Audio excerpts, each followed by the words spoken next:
নমস্কার। বাংলা সেরা গল্পে সবাইকে জানাই স্বাগত। শুরু করছি গজেন্দ্র কুমার মিত্রের লেখা উপন্যাস পুরুষ ও রমণী। আজ পড়ে শোনাব উপন্যাসটির প্রথম পর্ব। সুকুমারের বিবাহের ইতিহাসটা যেমন বিচিত্র তেমনি কুৎসিত। সে বড় লোকের ছেলে, লেখাপড়া শেষ করিলে পাছে দেশে গিয়া জমিদারির কাজ শিখিতে হয়, এই ভয়ে সে আজ কয়েক বৎসর যাবৎ আইন পড়িবার নাম করিয়া হার্ডিঞ্জ হোস্টেলে পড়িয়া আছে, আর নানা অজুহাতে পরীক্ষাটাকে এড়াইয়া যাইতেছে।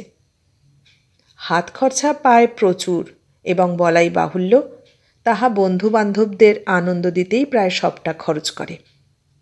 সে যখনই সিনেমায় যায় বা চাঙ্গুয়ায় ভোজের আয়োজন করে, তখনই অন্তত 7-8টি বন্ধু তাহার সঙ্গে থাকে। এইসব নানা কারণে বন্ধুবান্ধব মহলে তাহার প্রতিপত্তির সীমা ছিল না, তাই সকলেই যখন তখন তাহাকে মুরব্বি ধরিত। সবসময় ঠিক যে তাহাকে খুশি করিবার জন্য তা নয়, কতকটা অভ্যাসেও দাঁড়াইয়া গিয়াছিল। এমনই একটা সংস্কারের বশবর্তী হইয়া সতীশ আসিয়া সেদিন তাহাকে চাপিয়া ধরিল। সুকুমারকে তাহার সহিত মেয়ে দেখিতে যাইতে হইবে, যাইতেই হইবে, নহিলে সতীশের দেখিতে যাওয়ার কোনো অর্থ থাকিবে না, কারণ আর কাহারও মতামতের কোনো মূল্য নাই। সুকুমার এ অনুরোধে বিস্মিত হইল না। সে জানিত যে এসব অনুরোধই তাহার প্রাপ্য, তবে সে সহজে রাজিও হইল না। হাত ঘড়িটা চোখের সামনে তুলিয়া ধরিয়া কহিল, কিন্তু তুই যে বলছিস 11টায় গাড়ি, তার মানে তো এখনই বেরোতে হবে। যেটুকু সময় আছে কামানো আর চান করার পক্ষেও যথেষ্ট নয়। অথচ বিনোদও একবার বিশেষ করে সকালে যেতে বলেছিল, কি যেন তার দরকার আছে। না গেলে কি মনে করবে বল দেখি? আমি বলি কি, তার চেয়ে আজ বরং তুই একাই যা, আমি না হয় সেই পাকা দেখার দিন যাবক্ষণ। কিন্তু সতীশ ছাড়িল না। তাহার হাত দুইটা চাপিয়া ধরিয়া কহিল, সে হয় না সুকুমার। হাজার হোক তোরা হলি আর্টিস্ট লোক, তোরা একটা ওপিনিয়ন না দিলে কিছু ঠিক করতেই পারবো না। বিনোদের দরকার না হয় সন্ধেবেলাই হবে। সুকুমার বাল্যকালে স্কুল ম্যাগাজিনে গুটিকত কবিতা ও গল্প লিখিয়াছিল, এবং নিতান্ত বড়লোকের ছেলে বলিয়া সেগুলা ছাপাও হইয়াছিল। কিন্তু আজকাল আর সেসব কোনো বালাই নাই।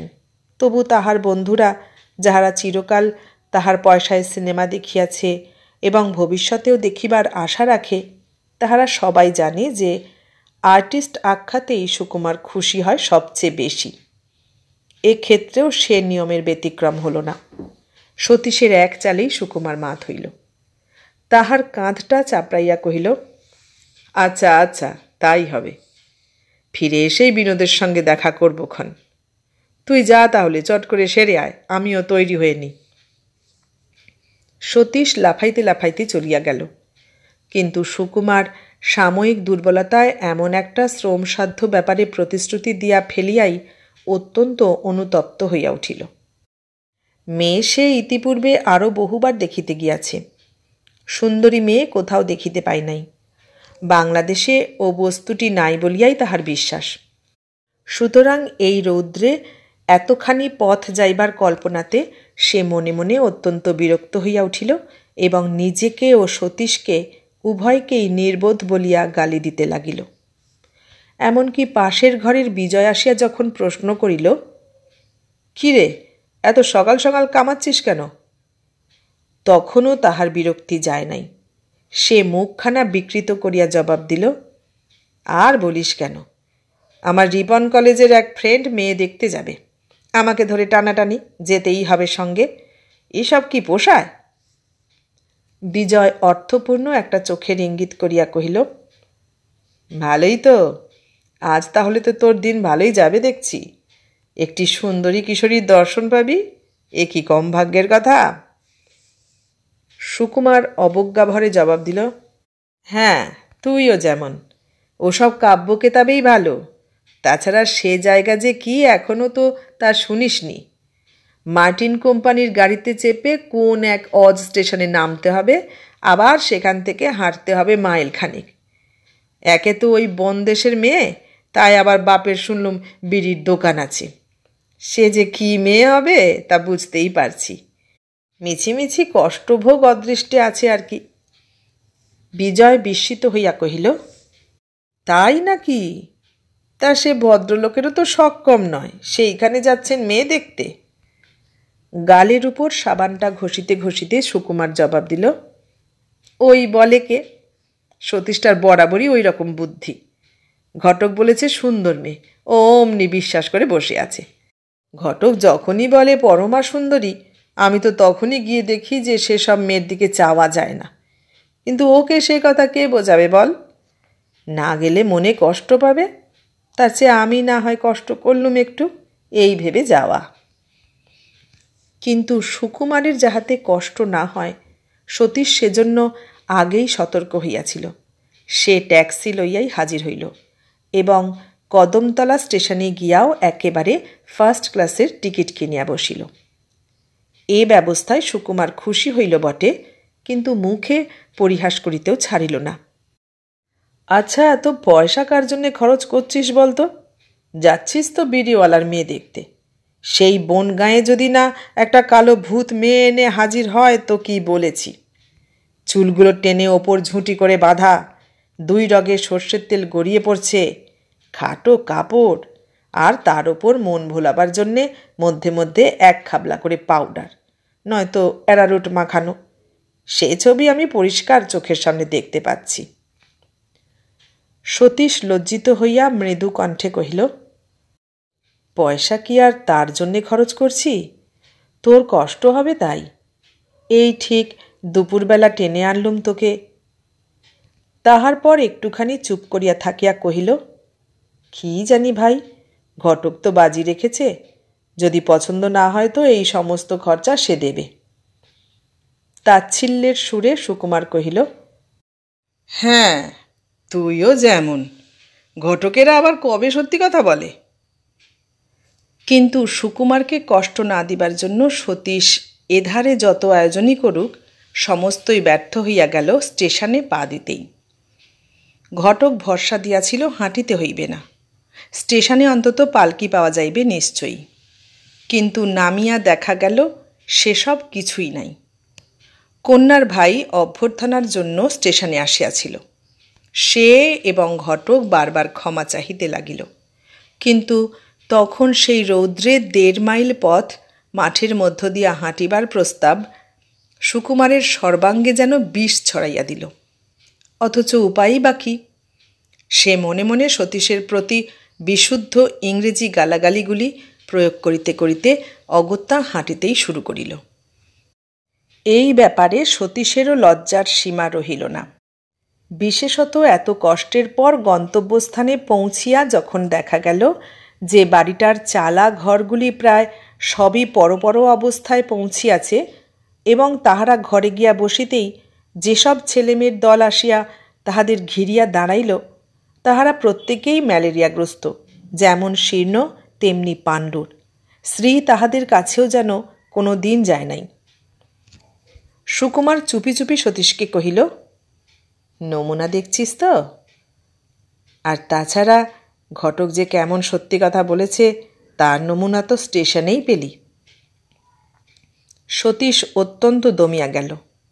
এখনও পর্যন্ত একটু ক্ষীণ আশা ছিল মনের মধ্যে, কিন্তু উপস্থিত ছেলেমেয়েগুলির দিকে চাহিয়া সত্যই সে হতাশ হইল। ভ্রু কুঞ্চিত করিয়া কন্যার ভাইকে বলিল, এই 3টে ট্রেন মিস করলে চলবে না, খুব চটপট ব্যবস্থা করে ফেলুন। কন্যাপক্ষ যথাসাধ্য জলযোগের ব্যবস্থা করিয়াছিলেন। সেগুলি সবিনয় অনুরোধ সত্ত্বেও কেহ গ্রহণ করিল না। শুধু 2 জনে 2 গ্লাস ডাবের জল মাত্র খাইয়া কঠিন হইয়া বসিয়া রহিল। কিন্তু একটু পরেই যখন পাত্রী আসিয়া পৌঁছিল, তখন 2 জনেরই বিস্ময়ের সীমা রহিল না। এ যেন বিশ্বাস করা কঠিন। 2 জনেই মূঢ় বিহ্বল দৃষ্টিতে চাহিয়া রহিল। ব্যাপারটা যেন কাহারও মাথার মধ্যেই প্রবেশ করিল না। একখানা পুরাতন শান্তিপুরী কাপড় পরা কেন, তাহাকে জড়ানো বলাই উচিত। চুলগুলিও সুকুমারের ভাষায় টানিয়া ও ওপর ঝুঁটি করিয়া বাঁধা এবং রগ দিয়া টিকতেল গড়াইয়া না পড়িলেও কোনরূপ প্রসাধনের চেষ্টামাত্র যে করা হয় নাই তাহা বোঝা যায়। এমনকি একটু এড়ারুটও বোধহয় জোটে নাই, কিন্তু এই অযত্নও তাহার স্বাভাবিক রূপকে ম্লান করিতে পারে নাই। সেদিকে চাহিয়া সুকুমারের মনে হইল যেন জ্যোৎস্নার সুষমা মূর্তি ধরিয়া মর্তে নামিয়া আসিয়াছে। কোনো মতেই কোনো ভাষাতেই সে রূপ বর্ণনা করা যায় না। মুখশ্রী বা গঠনে কোথাও যে খুঁত নাই তাহা নয়, কিন্তু সেদিকে চাহিলেই পলকে মুগ্ধ হইয়া যাইতে হয়। চোখের আড়াল না হইলে কোনো ত্রুটি নজরে পড়ে না। কন্যার পিতা আশঙ্কা ও আশায় বিবর্ণ হইয়া দাঁড়াইয়া, ছেলে মেয়েগুলিও নিস্তব্ধ, কন্যা নতমুখী, আর ইহাদের এই বিহ্বল অবস্থা। কিছুক্ষণ পরে ঘটকই সে স্তব্ধতা ভঙ্গ করিল। গলাটা একটু কাশিয়া পরিষ্কার করিয়া লইয়া কহিল, বাবু, তাহলে কি জিজ্ঞেস করবেন করুন। সম্বিত ফিরিয়া আসিল সতীশেরই প্রথম। সে সুকুমারের হাঁটুতে একটা আঙুলের গোঁজা দিয়া চুপি চুপি কহিল, নাম জিজ্ঞেস কর না। সুকুমারের যেন তন্দ্রা ভাঙিল। সে অকারণে একবার রুমালটা মুখের উপর বুলাইয়া লইয়া কহিল, তোমার নাম কি? মেয়েটির বয়স কম, 16-র বেশি হইবে না, যদিও দেখায় আরও অল্প। সুতরাং তাহাকে আপনি বলতে গিয়া সংকোচে বাঁধিল। সে কিন্তু প্রথমটা জবাব দিতে পারিল না। কোলের উপর জোর করা হাত দুইটি থরথর করিয়া কাঁপিতেছিল। গলাতেও সহজে স্বর বাহির হইল না। ঘটক বলিল, বলো মা, নাম বলো, লজ্জা কি? এরা সব রাজপুত্র এসেছেন, এদের দয়া কত, এদের কাছে কি ভয় করতে আছে? কোনো মতে সে বলিয়া ফেলিল, শ্রী ইন্দিরা দেবী।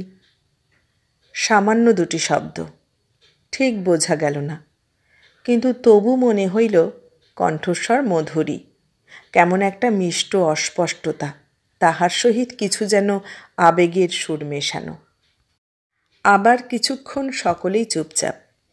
তখন ঘটকই পুনশ্চ সুকুমারকে উদ্দেশ করিয়া বলিল, বাবু, আর কিছু জিজ্ঞাসা করুন। সুকুমার ঘাড় নাড়িল। সতীশও মাথা নাড়িয়া কহিল, না, আর কি জিজ্ঞেস করব। ইন্দিরা কোনো মতে ঘাড় নিচু করিয়া একটা নমস্কার সারিয়া চলিয়া গেল। সতীশও একবার হাত ঘড়িটায় চোখ বুলাইয়া লইয়া কহিল, তাহলে তো এবার উঠতে হয়, গাড়ির তো আর বেশি দেরি নেই। সকলেই উঠিয়া দাঁড়াইল। ইন্দিরার বাবা আসিয়া হাত কচলাইতে কচলাইতে প্রশ্ন করিলেন, তাহলে আমরা কি আশা রাখতে পারি? সতীশ একবার সুকুমারের মুখের দিকে চাহিল, কিন্তু সে মুখ যেন পাথর।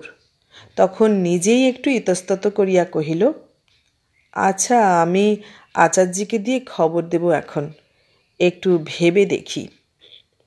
ঘটক ছাতিটা বগলে চাপিয়া ধরিয়া কহিল, সে তুমি ভেবো না ভাই, আমি যখন আছি তখন ঠিক করে দেবই।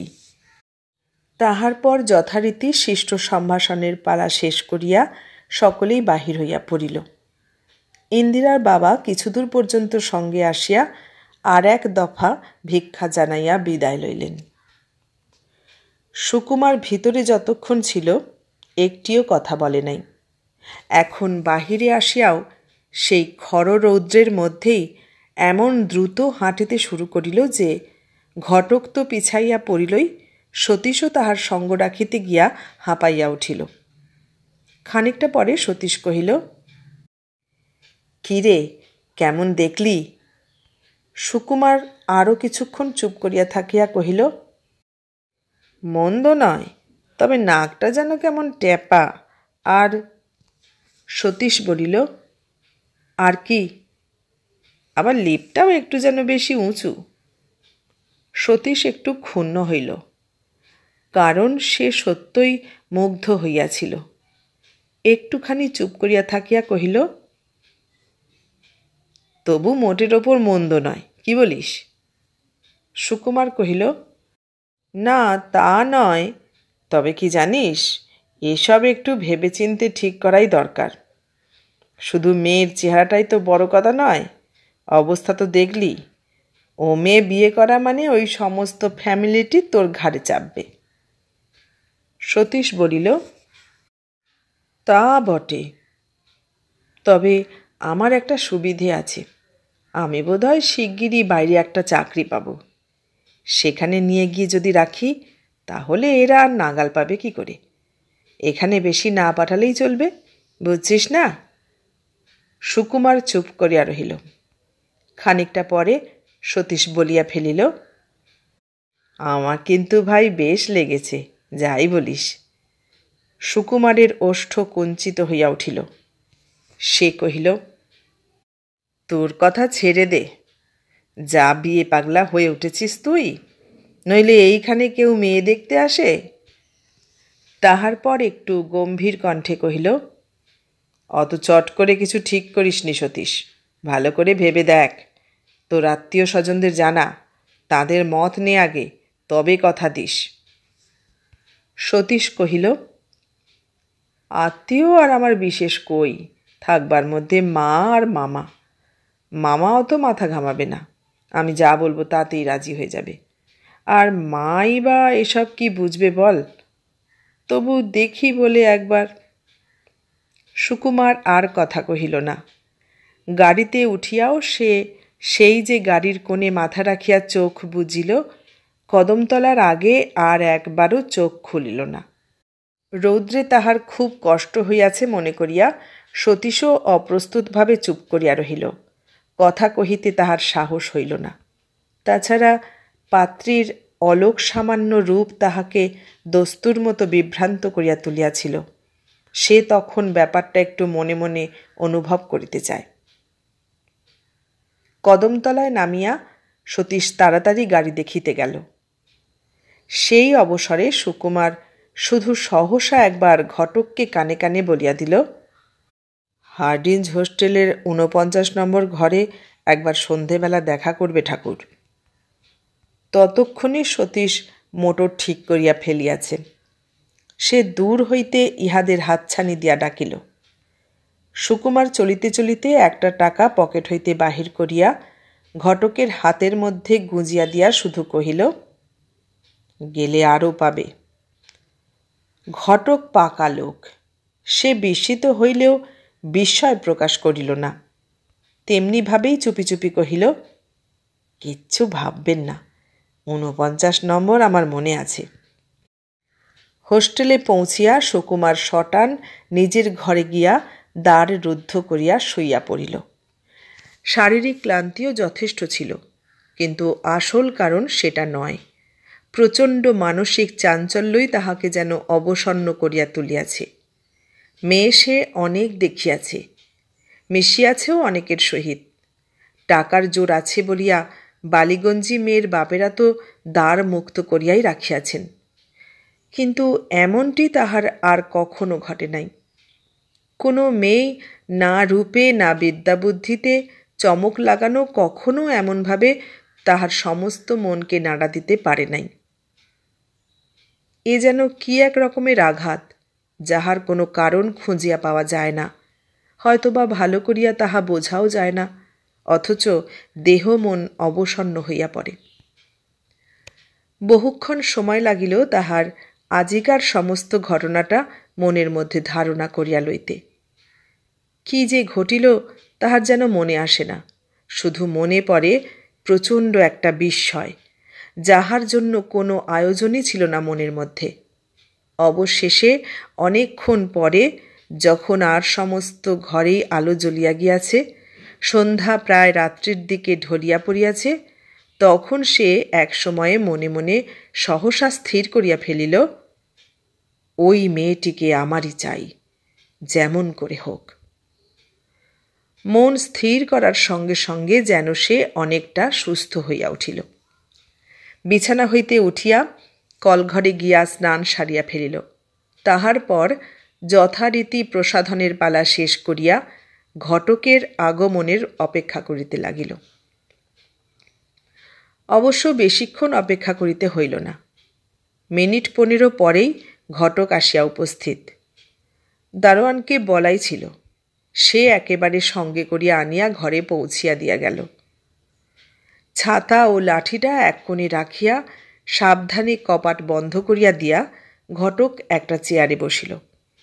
তাহার পর একান্ত আত্মীয়ের মতো প্রশ্ন করিল, রোদ্দুরে ঘুরে বাবুর শরীর কিছু খারাপ টারাপ হয়নি তো? সুকুমার মাথা নাড়িয়া কহিল, না, সেসব কিছু নয়, তোমার সঙ্গে অন্য কথা আছে। ঘটক সামনের দিকে একটু ঝুঁকিয়া বসিল।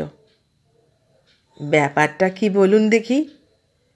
একটু ইতস্তত করিয়া সুকুমার সোজাসুজি কথাটা পারিল। কহিল, ওদের যা সব শুনলুম, ওরা আমাদেরও পাল্টি ঘর। তোমাকে এই বিয়েটি ভেঙে ওই মেয়েটির সঙ্গে আমার বিয়ের ব্যবস্থা করে দিতে হবে। ঘটক বোধহয় এতটার জন্য প্রস্তুত ছিল না। সে কিছুক্ষণ নির্বাক অবস্থায় তাহার মুখের দিকে চাহিয়া রহিল। একবার তাহার এমনও সন্দেহ হইল যে সুকুমার বোধহয় পরিহাস করিতেছে, কিন্তু অনেকক্ষণ সেদিকে চাহিয়া থাকিয়া যখন পরিহাসের কোনো চিহ্নই খুঁজিয়া পাওয়া গেল না, তখন সে ঢোক গিলিয়া কহিল, তার কি করে হয় বাবু, সতীশবাবুরও খুব পছন্দ, ওদের সঙ্গে সব বলা কওয়া ঠিক, এখন কি আর কথা পাল্টানো যায়? বোঝা গেল যে এ উত্তরের জন্য সুকুমার প্রস্তুতি ছিল। সে পকেট হইতে খান 5 10 টাকার নোট বাহির করিয়া কহিল, কি করে হয় তা আমি জানি না, তবে যদি করে দিতে পারো তো এখনই, পরে আরও 200 টাকা। এই অকাট্য যুক্তিতে ঘটক বিচলিত হইল। সে নোট কয়খানি ভাঁজ করিয়া ট্যাঁকে গুজিতে গুজিতে কহিল, বলেছেন যখন, তখন যেমন করেই হোক করে দিতে হবে। তবে কাজটা ভালো নয়, বড় নোংরা কাজ। এতে করে আচার্যদের বড় বদনাম হয়। যা হোক, দেবেন খুশি করে, এই কথা। ইহার পরের ইতিহাস খুবই সংক্ষিপ্ত। প্রবীণ কুলাচার্য এমন সুকৌশলে কয়েকটি মিথ্যা কথা ব্যবহার করিলেন যে সতীশের সহিত সম্বন্ধটা অবিলম্বে কাঁচিয়া গেল এবং সেই সঙ্গেই সুকুমারের সহিত সেটা পাকিয়া উঠিল। সুকুমার শ্বশুরের নিকট হইতে 1 পয়সাও লইল না, বরং খান 2 অবশ্য প্রয়োজনীয় অলঙ্কার ও ঘর খরচা বাবদ তাহার হাতে 5 টাকা ধরিয়া দিল। এই অভাবনীয় সৌভাগ্যে পাত্রীপক্ষ আনন্দে দিশাহারা হইয়া উঠিলেন। পাত্রবদল লইয়া কোনো কথাই উঠিল না। আর বেচারি সতীশ, সে মনের দুঃখে 2-1 দিন পরেই দার্জিলিং চলিয়া গেল এবং সেইখান হইতেই বিহারের কোন এক শহরে একটা চাকরি জোগাড় করিয়া লইল। কলিকাতাতে আর ফিরিলই না। সুকুমারের বাবা প্রবোধবাবুও ইহার বিন্দু বিসর্গ জানিতেন না। সে নিজেই বিবাহের দিন স্থির করিয়া ঠিক আগের দিন এক দীর্ঘ চিঠি লিখিল এবং 4-5 জন অন্তরঙ্গ বন্ধু ও একজন ঠেকা পুরোহিত সঙ্গে করিয়া বিবাহ করিতে গেল। প্রবোধবাবু চিঠিখানা পাইয়া স্তম্ভিত হইয়া গেলেন। প্রথমটা তাহার বিশ্বাসই হইল না। তাহার পর রাগে ও অপমানে জ্বলিয়া উঠিলেন। আত্মীয় পরিজনরাও ছিছি করিয়া উঠিল। চারিদিকে ধিক্কারের একটা সাড়া পড়িয়া গেল। কিন্তু এধারেও আর দিন নাই। বিবাহ তো আজ হইয়াই গেল, কাল সে সস্ত্রীক আসিয়া পড়িবে। বাধা দিবার সময় হিসাব করিয়াই সুকুমার চিঠি দিয়াছিল, সুতরাং সে উপায় আর নাই। এখন হয় বধূকে বরণ করিয়া ঘরে তুলিতে হইবে, নয়তো সস্ত্রীক ছেলেকে সেই মুখেই বিদায় দিতে হইবে। প্রবোধবাবু অবশ্য প্রথম রাগের ঝোঁকে সেই প্রস্তাবই করিয়াছিলেন, কিন্তু স্নানের জল ও গৃহিণীর চোখের জল অনেক খরচ হইবার পর মাথা ঠান্ডা হইল। ভাবিয়া দেখিলেন যে বংশের জ্যৈষ্ঠ পুত্র সে, বিদ্বান, বুদ্ধিমান, সুশ্রী ছেলে। তাহাকে কেন্দ্র করিয়া অনেক দিন হইতে অনেক আশাই গড়িয়া তুলিয়াছেন। আজ তাহাকে চিরকালের মতো বিদায় দেওয়া অসম্ভব। বিশেষ সে যখন অজাতকুজাতে বিবাহ করে নাই, তখন চায়ের পেয়ালায় তুফান তুলিয়া লাভ নাই। তাহাতে নিজেদের কেলেঙ্কারিটাই বাহিরে বড় হইয়া উঠিবে। অতএব একটা ঢোক গিলিয়া অপমানটা গলাধ্যকরণ করিলেন এবং সরকারকে ডাকিয়া উৎসবের আয়োজন করিতে আদেশ দিলেন। চারিদিকে ছুটাছুটি পড়িয়া গেল। গরিবের ঘরের মেয়ে, হয়তো নিরাভরণ অবস্থাতেই আসিবে, সুতরাং একজন লোক টাকা লইয়া কলিকাতাতে চলিয়া গেল। কাল সকালে গহনা কিনিয়া স্টেশনেই বরবধূর সহিত দেখা করিবে। প্রজাদের কাছে মান বাঁচানো চাইত। এধারে জেলে, গোয়ালা, তাঁতি মহলে লোক আনাগোনা করিতে লাগিল। কয়েকজন লোক যে কখানা সম্ভব মোটর গাড়ি সংগ্রহ করিয়া ছুটিল আত্মীয় কুটুম্বদের লইয়া আসিতে। দরকারি অদরকারি বহু জিনিস আসিয়া স্তূপীকৃত হইল। এক কথায় প্রচুর অর্থ ব্যয় করিবার পর ব্যাপারটা কোনো মতে চলনসই হইয়া উঠিল। বরবধূ আসিবার সময় নাগাদ উৎসবের আয়োজনটা সম্পূর্ণ হইয়া আসিল বটে, ধিক্কারের সুরটা বাড়ি হইতে তখনও কিন্তু যায় নাই। কর্তা ট্রেনের সময় দেখিয়া গম্ভীর মুখে উপরে উঠিয়া গেলেন। গৃহিণী বরণের আয়োজনের ফাঁকে ঘন ঘন চোখ মুছিতে লাগিলেন। প্রবীণদের চোখে চোখে তিরস্কারের ভাষা ফুটিয়া উঠিল। তরুণরা প্রকাশ্যেই ফিসফাস করিতে লাগিল। এমনই একটা আবহাওয়ার মধ্যে বরবধূ আসিয়া পৌঁছিল। কিন্তু ইন্দিরা পালকি হইতে নামিয়া দুধে আলতায় দাঁড়াইতে সকলে স্তম্ভিত হইয়া গেল। দৃষ্টি হইতে ধীরে ধীরে সে ধিক্কার মুছিয়া গেল। সে জায়গায় ফুটিয়া উঠিল বিস্ময়। সকলেই নির্বাক, এমনকি বরণের কাজও সকলে যেন ভুলিয়া গেলেন। অবশেষে অনেকক্ষণ পরে সম্বিত ফিরিয়া আসিতে সুকুমারের ছোট বোন সরমা ছুটিতে ছুটিতে প্রবোধবাবুর ঘরে ঢুকিয়া পড়িয়া কহিল, বাবা বাবা, শিগগির নিচে আসুন, দাদা পরি বিয়ে করে এনেছে। সে ভুলিয়াই গিয়াছিল যে প্রবোধবাবু রাগ করিতে পারেন। প্রবোধবাবু ভ্রুকুঞ্চিত করিয়া কহিলেন, আচ্ছা আচ্ছা হয়েছে, তুই নিচে যা। তবু কৌতূহল সংবরণ করিতে পারিলেন না। শেষ পর্যন্ত নিচে নামিয়া আসিলেন এবং বরবধূ প্রণাম করিয়া দাঁড়াইতেই তিনি সুকুমারকে একেবারে ছেলে মানুষের মতো বুকে চাপিয়া ধরিয়া কহিলেন, আগে বললি না কেন পাজি হতভাগা? এ দেখার পরও কি আমি আপত্তি করতুম? মিছিমিছি বদনাম কিনলি, আমার মাথাটাও হেঁট হল। সুকুমার নিশ্চিন্ত হইল। ইহার পর উৎসব আর কোথাও বাধা পাইল না। এমনকি সুকুমারের এক বিলাত ফেরত কাকা মনে মনে পুত্রের কর্তব্য সম্বন্ধে একটা দীর্ঘ বক্তৃতা ঠিক করিয়া রাখিয়াছিলেন, তিনিও তাহা ভুলিয়া গিয়া তাহার সহিত নানা রকম প্রগল্ভ রসিকতা শুরু করিয়া দিলেন। তাহার পর হাস্য পরিহাস, গান বাজনা, উৎসব ও ভোজনের মধ্য দিয়া কি করিয়া যে 2টা দিন কাটিয়া গেল তাহা সুকুমার টেরও পাইল না। অবশেষে এক সময় দেখিল মানব জীবনের দুর্বলতম মুহূর্তটি তাহার সম্মুখে উপস্থিত, যে মুহূর্তটির জন্য সে গত 2 সপ্তাহ প্রতিক্ষণ স্বপ্ন দেখিয়াছে, তাহার ফুলশয্যা। সুকুমারের বুক কাঁপিতে লাগিল। বিবাহের পূর্ব মুহূর্ত পর্যন্ত সে আশা করিতে পারে নাই যে ইন্দিরাকে সে সত্যই পাইবে। এমন একান্তভাবেই সে তাহাকে চাহিয়াছিল, অত্যুগ্র কামনার সে ভয় এখনও যায় নাই। এখনও যেন বিশ্বাসই হয় না ইন্দিরা তাহার স্ত্রী হইয়াছে। সে এখন সম্পূর্ণরূপে তাহারই।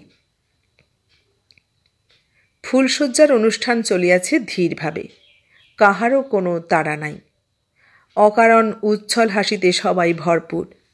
আজিকার দিনে সকলে দেখাইতে চায় নিজেকেও, তাই হাস্য পরিহাসে কাজ চলে মন্থর গতিতে। সুকুমার ইহারই ফাঁকে একবার ইন্দিরাকে দেখিয়া লইল। পল্লীগ্রামে যে রূপ দেখিয়া সে মুগ্ধ হইয়াছিল, এ রূপ তাহার চেয়ে সহস্র গুণে উজ্জ্বল। সভ্যতার ঘষা মাজা ও ঐশ্বর্যের আড়ম্বরে তাহাকে সাক্ষাৎ ইন্দিরার মতোই দেখাইতেছিল। ইহাকে যেন স্পর্শ করিতেও ভয় করে। অযত্ন ও দারিদ্র্যের মধ্যে রূপ ঢাকে নাই সত্য কথা, কিন্তু ভস্মাচ্ছাদিত ছিল যেন। আজ সে ভস্মের আবরণ খসিয়া পড়িয়াছে।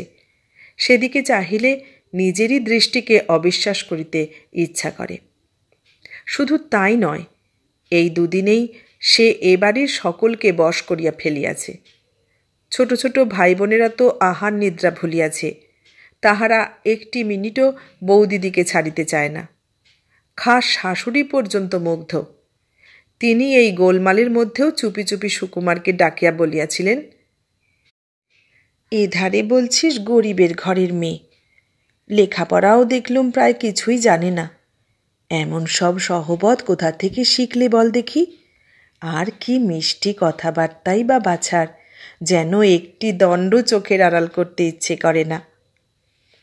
অর্থাৎ সুকুমারের সুখের পাত্র কানায় কানায় ভরিয়া উঠিয়াছে।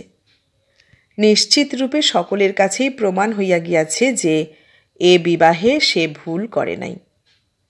এখন শুধু এই সৌভাগ্যটা নিশ্চিন্তভাবে উপভোগ করার অপেক্ষা। সে একবার অধীরভাবে ঘড়িটার দিকে তাকাইল। তাহার দৃষ্টি লক্ষ্য করিয়া খুড়িমা তাড়া লাগাইলেন, ওলো ছুঁড়িরা, তোদের হলো না এখনো? সারা রাত এমনি করে কাটাবি নাকি?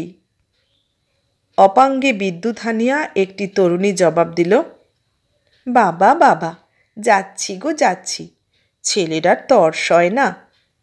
তোমার তো সারা জীবনই রইল ভাই ঠাকুরপো, এই 3টে মিনিট আমরা আছি তাও সইছে না। নে রে তোরা, সব চটপট করে সেরে নে। কাজও আর বেশি ছিল না। একটু পরেই সকলে বাহির হইয়া গেল। সুকুমার সঙ্গে সঙ্গে দরজাটায় খিল লাগাইয়া আসিয়া স্বস্তির নিঃশ্বাস ফেলিল। তাহার পর আপন মনেই কহিল, একটা বাঁচোয়া, এদিক দিয়ে কেউ আড়ি পাততে পারবে না। যা দলটি, বাবা, দেখলেই ভয় করে। কিন্তু আরে একবার ইন্দিরার মুখের দিকে চাহিয়া সে স্তব্ধ হইয়া গেল। সে তেমনই নতমুখে খাটের একপাশে পা ঝুলাইয়া বসিয়া আছে। দৃষ্টি তাহার দূরে বাতিদানের উপর আবদ্ধ। সমস্ত দেহ যেন পাথরের মতো কঠিন ও নিশ্চল, এমনকি মুখও। প্রথম অনুরাগ, আশা ও আকাঙ্ক্ষার সে আবেশটি কোথায় গেল? লজ্জা ও সুখের সেই অপূর্ব লালিমা? কেমন যেন একটা অজ্ঞাত আশঙ্কায় সুকুমারের বুক কাঁপিয়া উঠিল। সে মিনিটখানেক ইতস্তত করিয়া নিজের চাদর ও ফুলের মালাটা খুলিয়া টেবিলের উপর রাখিয়া দিল। তাহার পর কাছে গিয়া বসিয়া পড়িয়া কহিল, তোমার ওই ফুলের গহনাগুলো খুলে দিই, কি বলো? নইলে স্বস্তি পাবে না। ওগুলো পরে বড় আড়ষ্ট হয়ে থাকতে হয়। স্ত্রীকে প্রথম সম্ভাষণের মতো আর কোনো কথাই সে যেন খুঁজিয়া পাইল না। কিন্তু ইন্দিরাও তো নিভৃতে প্রথম স্বামীর কণ্ঠস্বর শুনিয়া অকারণে লাল হইয়া উঠিল না। এমনকি সে লজ্জাতে আর একটু ঘাড়ও নামাইল না। তেমনি ভাবলেশহীন মুখেই একটি একটি করিয়া ফুলের গহনাগুলি খুলিতে লাগিল। সুকুমার নিস্তব্ধ হইয়া বসিয়া রহিল। সে আশা করিতেছিল যে হয়তো সবগুলি ইন্দিরা খুলিতে পারিবে না, সলজ্জভাবে তাহার শরণাপন্ন হইবে। কিন্তু সেসব কিছুই হইল না। ইন্দিরা নিজেই সবগুলি খুলিয়া ফেলিল। আরও কিছুক্ষণ দুজনেই চুপচাপ। সে মুখে কঠোর কিছু নাই সত্য কথা, কিন্তু সেদিকে চাহিলে মনে মনে ভরসাও পাওয়া যায় না। একটু পরে কোনো মতে সাহস সঞ্চয় করিয়া সুকুমার ইন্দিরার একখানি কোমল উষ্ণ হাত নিজের হাতের মধ্যে টানিয়া লইয়া চুপি চুপি প্রশ্ন করিল, তুমি অমন করে রয়েছ কেন ইন্দু? আমাকে কি তোমার পছন্দ হয়নি? ইন্দিরা জবাব দিল না। একটু পরে সুকুমার আবারও কহিল, বলো লক্ষ্মীটি, জবাব দাও। এবার ইন্দিরা কথা কহিল। তেমনিভাবে বাতিদান্ডার দিকে চাহিয়াই অতি মৃদু কণ্ঠে উত্তর দিল, ও কথা শুনে এখন কি কিছু লাভ আছে? সুকুমারের বিস্ময়ের সীমা রহিল না। পাড়া গাঁয়ের অশিক্ষিত মেয়ের নিকট হইতে সে এমন সম্ভাষণের জন্য মোটেই প্রস্তুত ছিল না বোধ হয়। সে বিহ্বল কণ্ঠে শুধু প্রশ্ন করিল, তার মানে?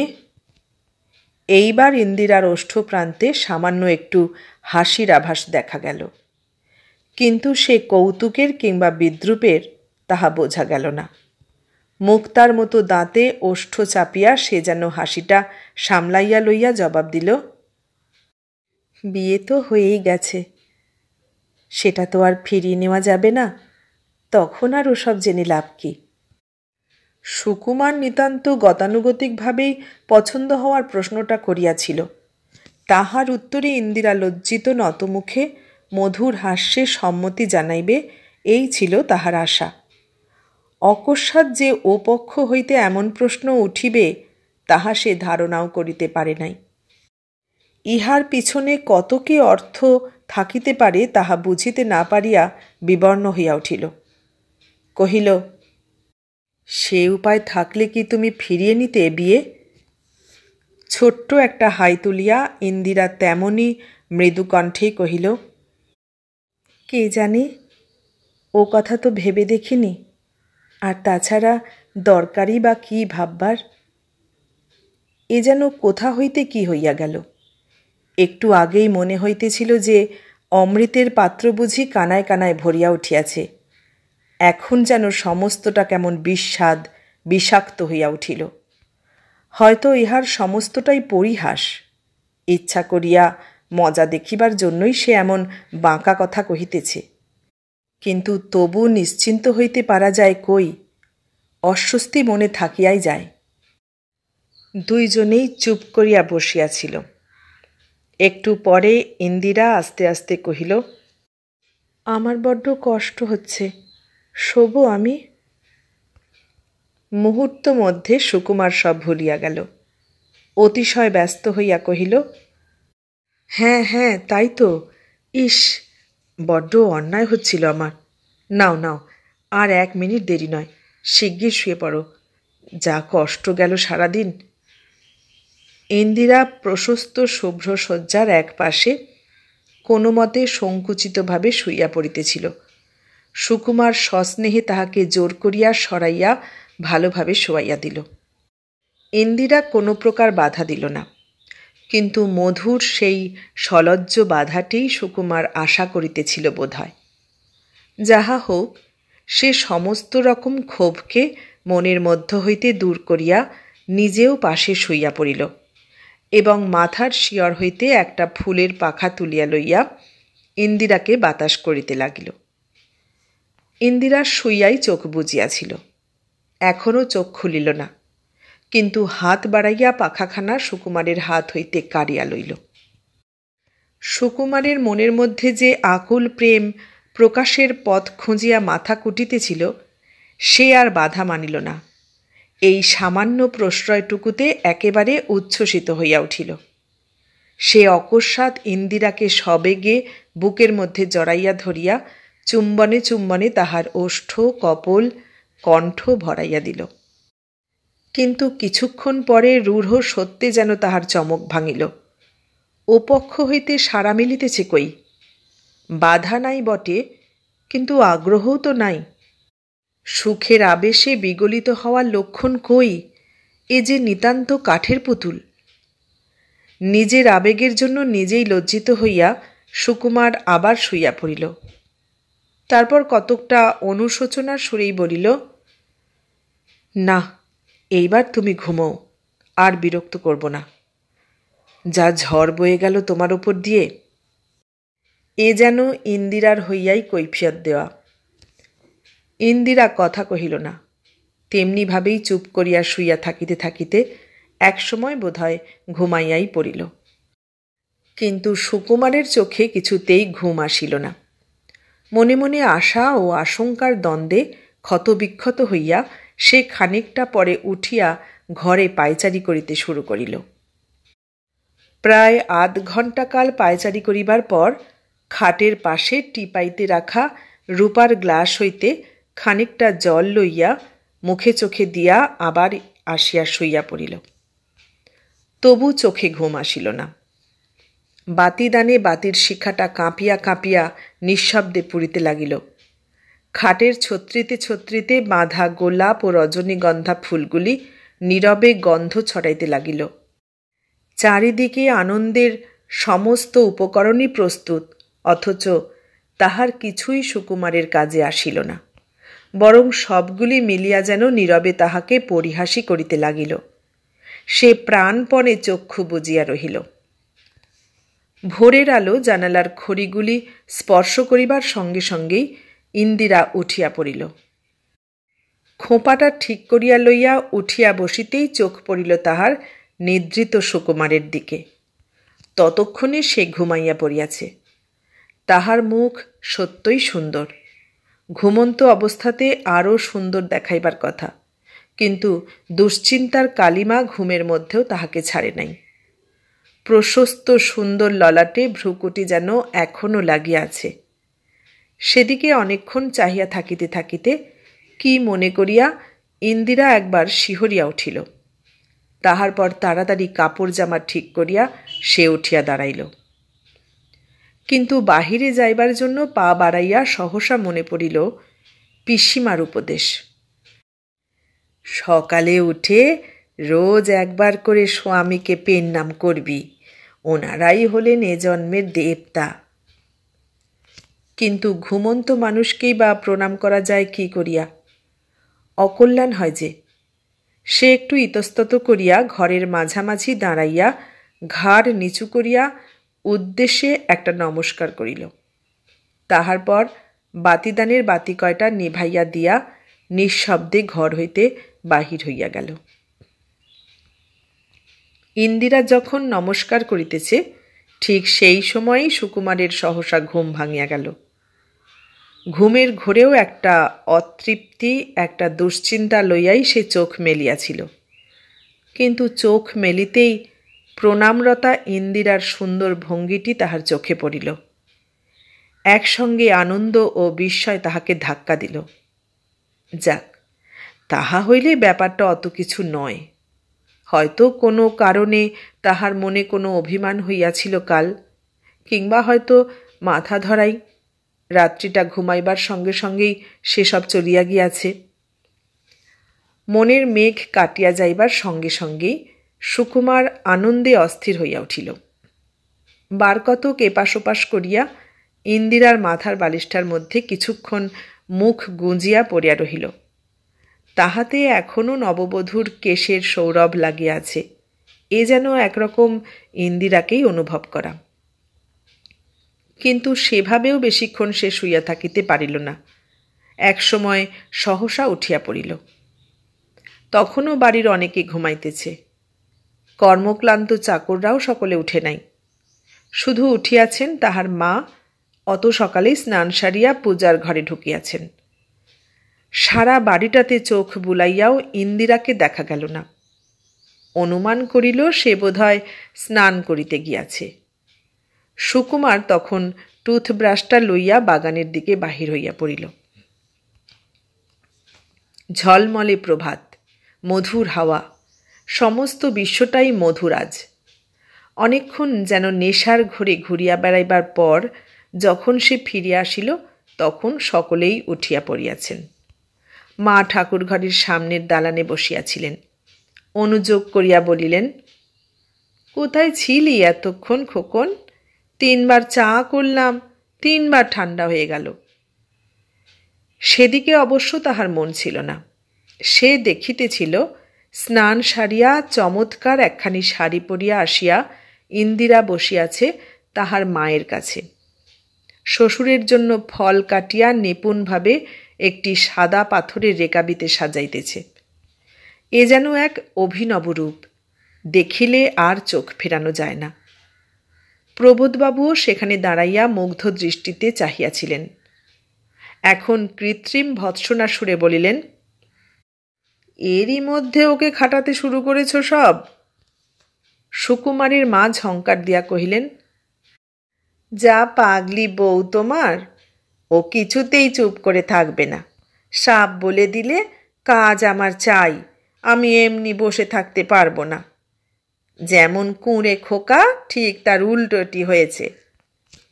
মা সস্নেহে সুকুমারের দিকে চাহিলেন।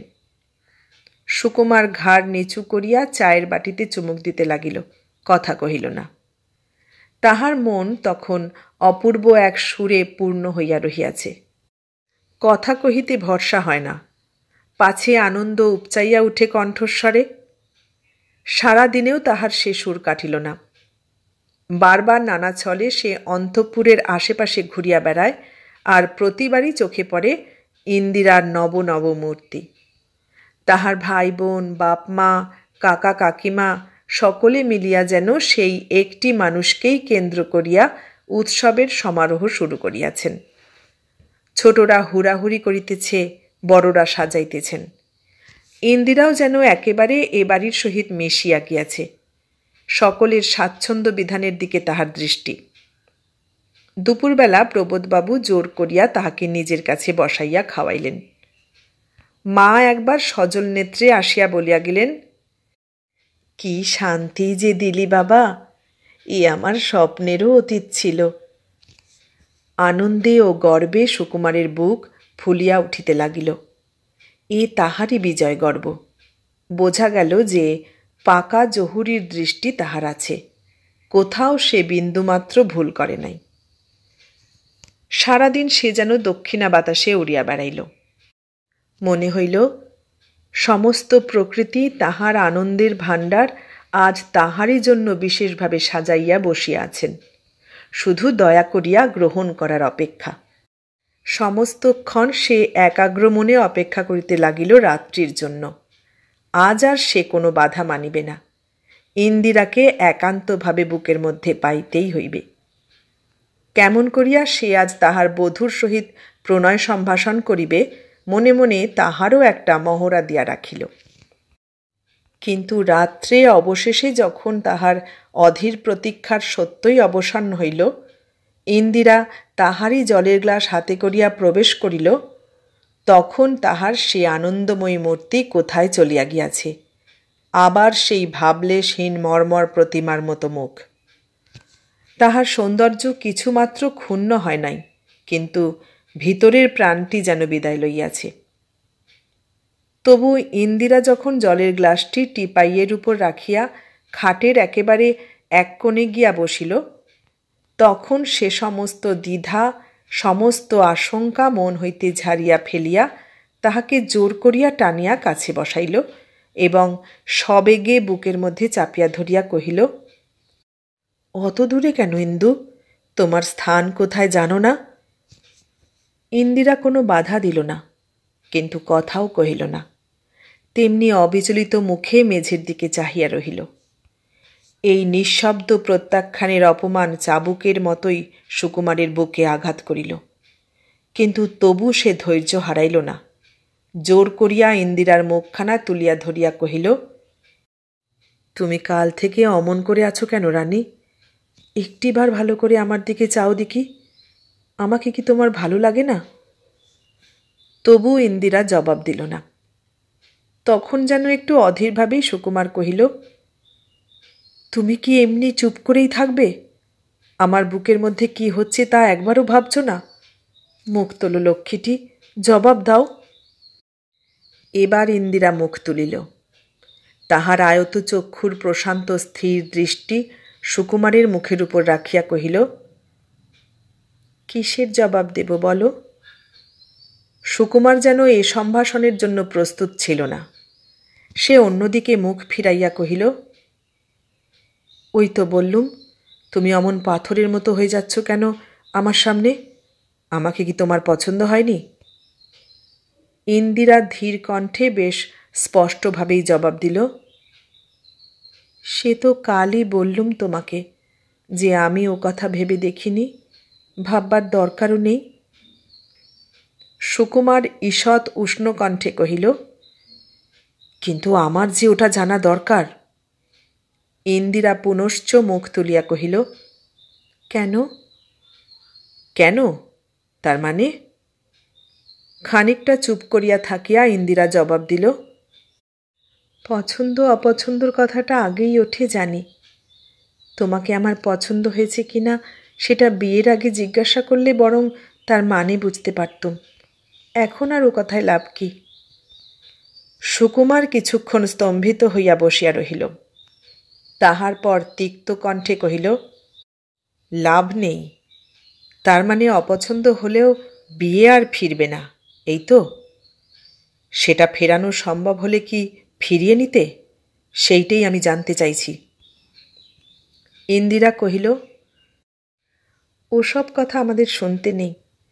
বিয়ে কোনোদিনই কারুর ফিরিয়ে নেওয়া যায় না। আর তাছাড়া আমার পছন্দ অপছন্দর আছেই বা কি? তুমি জমিদারের ছেলে, বড় লোক, তোমার কাছে ভালো থাকবো জেনেই তো বাবা তোমার হাতে দিয়েছেন। আমি কি আর তাঁর চেয়ে বেশি বুঝি? সুকুমার মুহূর্ত কয়েক বিস্মিতভাবে তাহার দিকে চাহিয়া থাকিয়া কহিল, ও, আমি বড়লোকের ছেলে, এই আমার অপরাধ? কিন্তু বড়লোকরা কি মানুষ নয়? ইন্দিরা ঘাড় নাড়িয়া কহিল, মিছিমিছি ও কথা কেন তুলছ? আমি তো তা বলিনি। তীক্ষ্ণ কণ্ঠে সুকুমার কহিল, না, সোজা করে বলনি, তবে ঘুরিয়ে বলেছ। তাহলে কি বুঝবো বড়লোকের ঘরে এসে তোমার বড্ডই কষ্ট হচ্ছে? এ ঘরে না এলে কোথায় গিয়ে পড়তে হতো তা কোনোদিন ভেবে দেখেছ কি?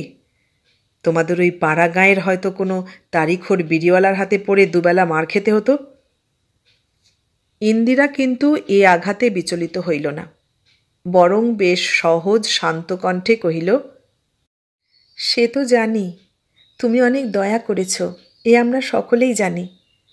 পাছে তোমার গরিব বন্ধুর হাতে পড়লে আমার কষ্ট হয়, সেই ভয়ে যে তুমি অনেক কষ্ট করে সে বিয়ে ভেঙে দিয়েছ তাও জানি। সহসা যেন সুকুমার ছিটকাইয়া উঠিল। ইন্দিরার সামনে আসিয়া দাঁড়াইয়া দাঁতে দাঁত দিয়া কহিল, ও, এতক্ষণে বোঝা গেল যে দরদটা কোথায়। তাই এত রাগ আমার উপর? এ কথা আগে বলনি কেন যে সতীশকে তুমি ভালোবাসো? তাহলে আমি যেমন করেই হোক সে ব্যবস্থা করে দিতুম। ইন্দিরার দুই চক্ষু সহসা যেন জ্বলিয়া উঠিল। সে একটা কিজোর উত্তর দিতে গিয়াও যেন চাপিয়া গেল। তাহার ঠোঁট দুইটি অব্যক্ত উত্তরে মুহূর্ত দুই থরথর করিয়া কাঁপিয়া চুপ করিল। তাহার পর সে সংযত কণ্ঠেই কহিল, এ যে কত বড় মিথ্যে কথা তা তো তুমিই ভালো জানো। সুকুমার কহিল, মিথ্যে কথা? ইন্দিরা দৃঢ় কণ্ঠে কহিল, নিশ্চয়ই মিথ্যে কথা। তুমি আর তোমার বন্ধু যে একসঙ্গেই দেখতে গিয়েছিলে তা ভুলে যাচ্ছ কেন?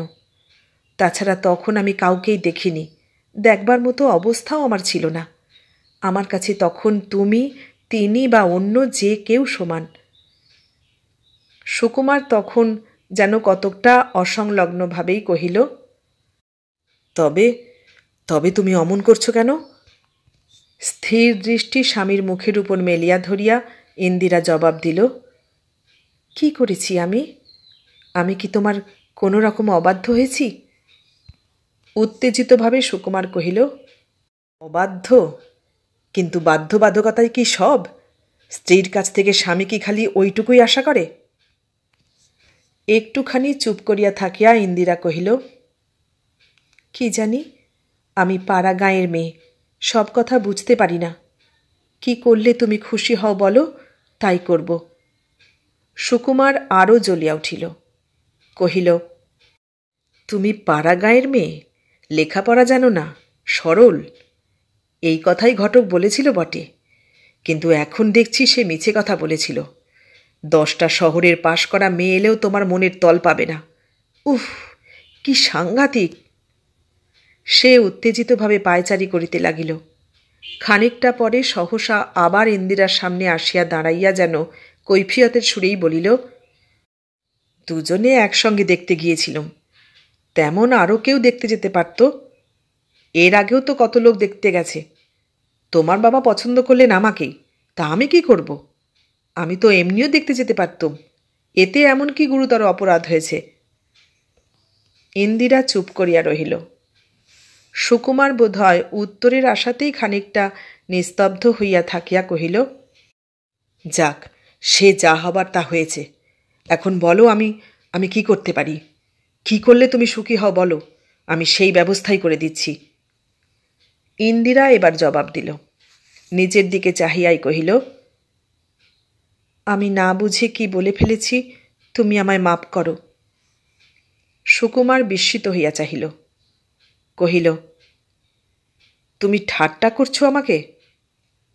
ইন্দিরা কহিল, সত্যিই আমি মাপ চাইছি, আমি অত ভেবে কিছু বলিনি। সুকুমার এইটাই বিশ্বাস করিতে চায়। সে সঙ্গে সঙ্গে অপেক্ষাকৃত শান্ত হইল। নিজের উত্তেজনার জন্য একটু লজ্জিতও হইল। আরও বারদুই ঘরের মেঝেতে পায়চারি করিয়া এক নিঃশ্বাসে জলের গ্লাসটা শেষ করিল। তাহার পর খাটের উপর বসিয়া পড়িয়া কহিল, তুমিও আমাকে মাপ করো ইন্দু। মনের দুঃখে অনেক কটু কথা বলেছি তোমাকে, কিন্তু এত আরাধনার পর তোমাকে কাছে পেয়েও না পাবার যে কি দুঃখ তা যদি তুমি বুঝতে। ইন্দিরা স্বামীর দিকে ফিরিয়া বসিয়া কহিল, কাল রাত্রে তোমার ভালো ঘুম হয়নি, আজও সারাদিন ঘুমোওনি। তুমি এইবার শুয়ে পড়ো, আমি বরং বাতাস করছি। এত দুঃখের পর এই মিষ্ট কথাতে যেন সুকুমারের চোখে জল আসিয়া পড়িল। তৎক্ষণাৎ সুবোধ বালকের মতো শুইয়া পড়িয়া কহিল, তুমিও আমার কাছে এসো তাহলে রানী, একেবারে আমার বুকের কাছে। ইন্দিরা কাছে সরিয়া আসিল বটে, কিন্তু সে শুইল না। মাথার শিয়র হইতে পাখাটা তুলিয়া লইয়া সুকুমারকে বাতাস করিতে লাগিল। সুকুমার কিছুক্ষণ চোখ বুজিয়া প্রিয়তমার হাতের এই মধুর সেবাটুকু উপভোগ করিল। তাহার পর মনের আবেগ আর সামলাইতে না পারিয়া ইন্দিরাকে একেবারে টানিয়া লইল নিজের বুকের উপরে।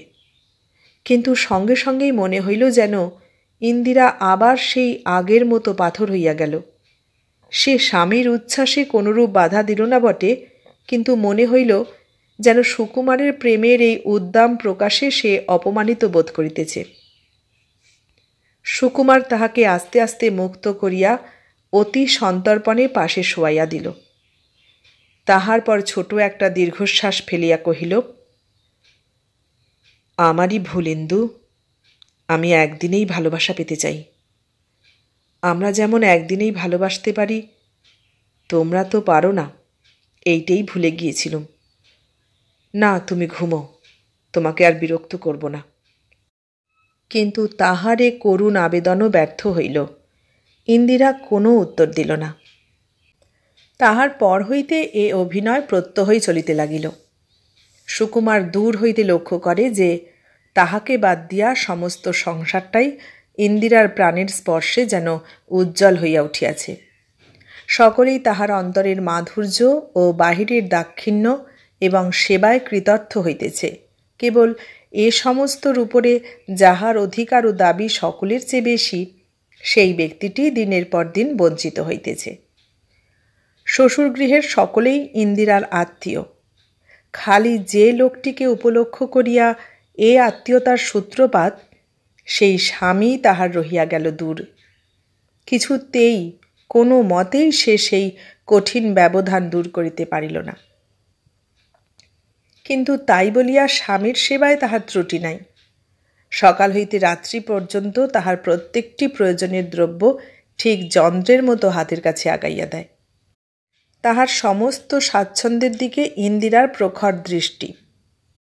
সেই সেবার জন্য যেটুকু কথা বলা প্রয়োজন তাও সে অত্যন্ত সহজভাবেই বলে, কোথাও সংকোচ বোধ করে না। অথচ সেইটাই যেন সুকুমারের আরও অসহ্য বোধ হয়। প্রথম দিককার বিক্ষোভ তাহার আর নাই, সে উগ্রতা কমিয়াছে। তাই ভালোবাসার দৃষ্টি এখন আরও অন্তরে প্রবেশ করিয়াছে। সে বুঝিতে পারিয়াছে যে ইন্দিরা গুরুজনের উপদেশ ভোলে নাই। স্বামীর প্রতি সমস্ত কর্তব্যই তাহার জানা আছে এবং সবগুলি সে নির্ভুলভাবে পালন করে। কিন্তু যতবারই সেই কর্তব্যকে প্রেম বলিয়া সুকুমার ভুল করিয়াছে, ততবারই ইন্দিরার হৃদয়ের শীতল বর্মে প্রতিহত হইয়া তাহাকে লজ্জিত হইতে হইয়াছে। স্ত্রীর অন্তর্লোকে তাহার কোনো অধিকার নাই, এই কথাটাই শুধু বারবার নূতন করিয়া বুঝিয়াছে। কিন্তু কেন? এ প্রশ্নের কোনো উত্তরই সুকুমার পায় না। ইন্দিরা এ বিষয়ে একেবারে নীরব। তাহাকে ব্যঙ্গ করিয়া, বিদ্রূপ করিয়া, আঘাত করিয়া কোনো রকমেই কোনো সদুত্তর পাওয়া যায় নাই। শুধু সে প্রশ্ন করে, আমার কি কোনো অপরাধ হচ্ছে? কি করতে হবে বলো? এক এক সময় সুকুমার যেন ক্ষিপ্ত হইয়া ওঠে। মনে মনে প্রতিজ্ঞা করে যে সে আবার কলিকাতায় চলিয়া যাইবে, পড়াশোনায় মন দিবে। কিন্তু সে সময় যখন সত্যই কাছে আসে, তখন আর যাইতে পারে না। এই মেয়েটি যেন তাকে জাদু করিয়াছে। তাহাকে প্রতিনিয়ত কি এক অমোঘ আকর্ষণে টানে, অথচ কাছে গেলে কঠিন প্রত্যাখ্যানে ফিরাইয়া দেয়। এক এক সময় সুকুমার ভাবে যে এ বোধহয় সতীশেরই অভিশাপ। তাহাকে আশার ধন হইতে বঞ্চিত করিয়াছে বলিয়াই বোধহয় সুকুমার এমন করিয়া তাহার শতজন্মের সাধনার ধনকে কাছে পাইয়াও পাইতেছে না। অমৃতের পাত্র চোখের সামনে পূর্ণ হইয়া রহিয়াছে, অথচ পিপাসা মিটাইবার কোনো উপায় নাই। সুকুমারের মাও কিছুদিন পরে ব্যাপারটা লক্ষ্য করিলেন। একদিন একান্তে বধূকে কাছে ডাকিয়া কোলের কাছে টানিয়া আনিয়া প্রশ্ন করিলেন, তোমাকে একটা কথা জিজ্ঞাসা করব বৌমা, ঠিক ঠিক জবাব দেবে? ইন্দিরা ঘাড় নাড়িল। তাহার ভাবে বোধ হইল প্রশ্নটা সে অনুমানই করিয়াছে। সুকুমারের মা কহিলেন, আমি কিছুদিন ধরেই লক্ষ্য করছি খোকার মনে সুখ নেই। তোমার মতো লক্ষ্মীকে পেয়েও সে অসুখী কেন মা? ইন্দিরা জবাব দিল না, বরং ঘাড় আরও নিচু করিল। একটু পরে শাশুড়ি কহিলেন, চুপ করে থেকো না মা, আমার মায়ের প্রাণ, বোঝো তো? ও আমার বড় আদরের প্রথম সন্তান। ওর শুকনো মুখ দেখলে বড্ড কষ্ট হয়। ইন্দিরা নতমুখে ধীরে ধীরে কহিল, কিন্তু আমি তো জেনে শুনে কোনো ত্রুটি করি না মা। হরিপ্রিয়া সস্নেহে কহিলেন, তা জানি মা, কিন্তু তবু কেন অমন করে বেড়ায়ও? আমার কাছে লজ্জা করো না বৌমা, ঠিক করে বলো দেখি, তুমি কি ওকে ভালোবাসতে পারো নি? ইন্দিরা একটুখানি চুপ করিয়া থাকিয়া কহিল, কিন্তু উনিও তো আমাকে ভালোবাসেননি। বিস্মিত হইয়া হরিপ্রিয়া কহিলেন, সে কি বৌমা, তুমি তাহলে ওর দিকে ভালো করে চেয়ে দেখোনি। তুমি বড্ড ভুল করেছ মা, ও যে তোমাময় হয়ে আছে। ইন্দিরা ধীরে ধীরে কহিল, আমাদের গাঁয়ের জমিদার হরেনবাবুকেও আমি চোখে দেখেছি মা, খুব সুন্দরী বউ তার, নিজে দেখে পছন্দ করে এনেছিলেন। প্রথম প্রথম তিনিও একটি মিনিট তাকে না দেখে থাকতে পারতেন না। তারপর 1 বছর যেতেই যেমন নেশা কেটে গেল, তিনি অমনি কলকাতায় চলে গেলেন। শুনেছি সেখানে তার বাইজি আছে, আর তার সেই বউয়ের সোনাদানার মধ্যে থেকেও চোখের জল শুকোয় না। তাই আমার বড্ড ভয় করে।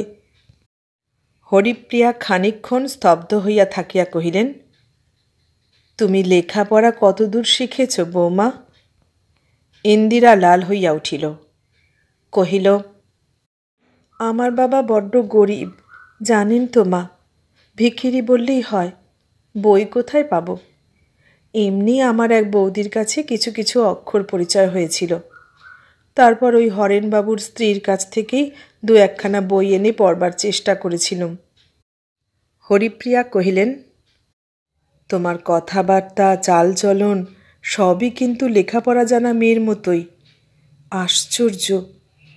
সবচেয়ে দুঃখের কথা বৌমা, তোমার মনটাও ওই আজকালকার মেয়েদের মতো হয়ে উঠেছে, তাই অত ভয় পাচ্ছ।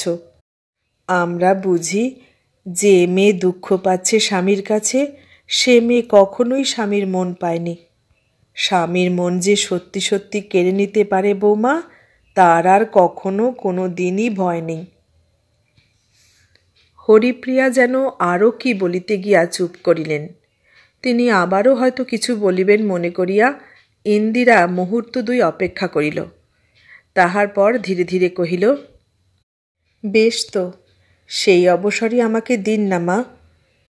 হরিপ্রিয়া একটা দীর্ঘশ্বাস ফেলিলেন। ছেলের মুখ তাহার চোখের সামনে ভাসিতেছিল। হয়তো আরও কিছু বলিতেন, কিন্তু সে সুযোগ মিলিল না।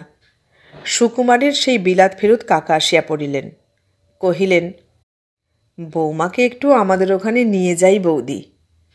গাড়িটা এসেছে যখন, আবার রাত্রে ফিরিয়ে দিয়ে যাবক্ষণ, খাওয়া দাওয়ার পর। তিনি ৩-৪ মাইল দূরেই হাকিমি করেন, মোটরে যাওয়া আসা চলে। ইতিপূর্বেও বধূকে ৩-৪ দিন লইয়া গিয়াছেন। সুতরাং হরিপ্রিয়া আপত্তি করিতে পারিলেন না, বরং তাহাকে সাজাইতে বসিলেন।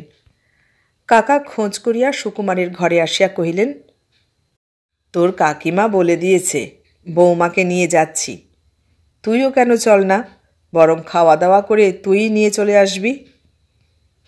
অকস্মাৎ যেন সুকুমার বিরক্ত হইয়া উঠিল। কহিল, আমার জন্যে তো আর আয়োজন নয়, যাকে তোমরা চাও তাকেই নিয়ে যাও, আমি যাব না। কাকা ইহাকে একটা রসিকতা মনে করিয়া হো হো করিয়া হাসিয়া উঠিলেন। কহিলেন, হ্যাঁ, প্রায় তাই হয়ে দাঁড়িয়েছে। বৌমা আসতে যেন তুই ব্যাকগ্রাউন্ডে পড়ে গেছিস। নে, চট করে তৈরি হয়ে নে এখন। সুকুমার ততক্ষণে নিজেকে সংবরণ করিয়া লইয়াছে। একটু হাসিবার চেষ্টা করিয়া সে কহিল, না ছোটকা, সত্যিই আমার শরীরটা ভালো নেই আজ। ও আচ্ছা আচ্ছা, থাক তাহলে। আমি বৌমাকে নিয়ে যাই, আবার পৌঁছে দিতে হবে আর কি। তিনি চলিয়া গেলেন। সুকুমার আগে কি একটা বই পড়িতেছিল, পুনরায় সেটায় মন দিল, কিন্তু আর যেন পড়া গেল না। অক্ষরগুলি চোখের সম্মুখে একাকার হইয়া যাইতে লাগিল। তাহার 2 চোখও যেন জ্বালা করিতেছিল। বইটা বৃথা চোখের সামনে মেলিয়া খানিকটা বসিয়া থাকিবার পর সে উঠিয়া পড়িল এবং অন্যমনস্কভাবেই বারান্দাটা পার হইয়া বাহিরের দিকে আসিয়া হাজির হইল। কিন্তু সহসা সেখানে পা দিয়াই চমক ভাঙিয়া দেখিল, ইন্দিরা তাহার কাকার সহিত বাহির হইয়া যাইতেছে। নীল বেনারসি কাপড় একখানা পরনে, সর্বাঙ্গে মণিমুক্তার অলঙ্কার। সহসা মনে হইল যেন চোখের সামনে একটা বিদ্যুৎ দীপ্তি খেলিয়া গেল। সে তাড়াতাড়ি মুখ ফিরাইয়া লইয়া ওপাশের সিঁড়ি দিয়া নিচে নামিয়া গেল। প্রথম প্রথম সে চেষ্টা ছাড়ে নাই। স্ত্রীর মন জয় করিবার যত রকম উপায় বইয়ে পড়া ছিল এবং বন্ধু বান্ধবদের মুখে শোনা ছিল, তাহার সবগুলি সে একে একে প্রয়োগ করিয়াছে, কিন্তু কোনো ফল হয় নাই।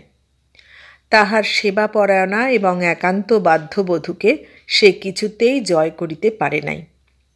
সে চাহিলে ইন্দিরা সব কিছুই করিতে প্রস্তুত, কিন্তু তাহাতে সুকুমারের মন ওঠে না। সে চায় ও পক্ষ হইতে একটা সাড়া, একটা আবেগ। তাই প্রতিদিন এবং প্রতি রাত্রি তাহার কাছে বিষাক্ত হইয়া যাইতেছে, কিছুতেই সে সাড়া মিলিতেছে না। সেদিন বহু রাত্রি পর্যন্ত বাগানে পায়চারি করিয়া সুকুমার স্থির করিয়া ফেলিল যে সে ইন্দিরাকে উপেক্ষাই করিবে।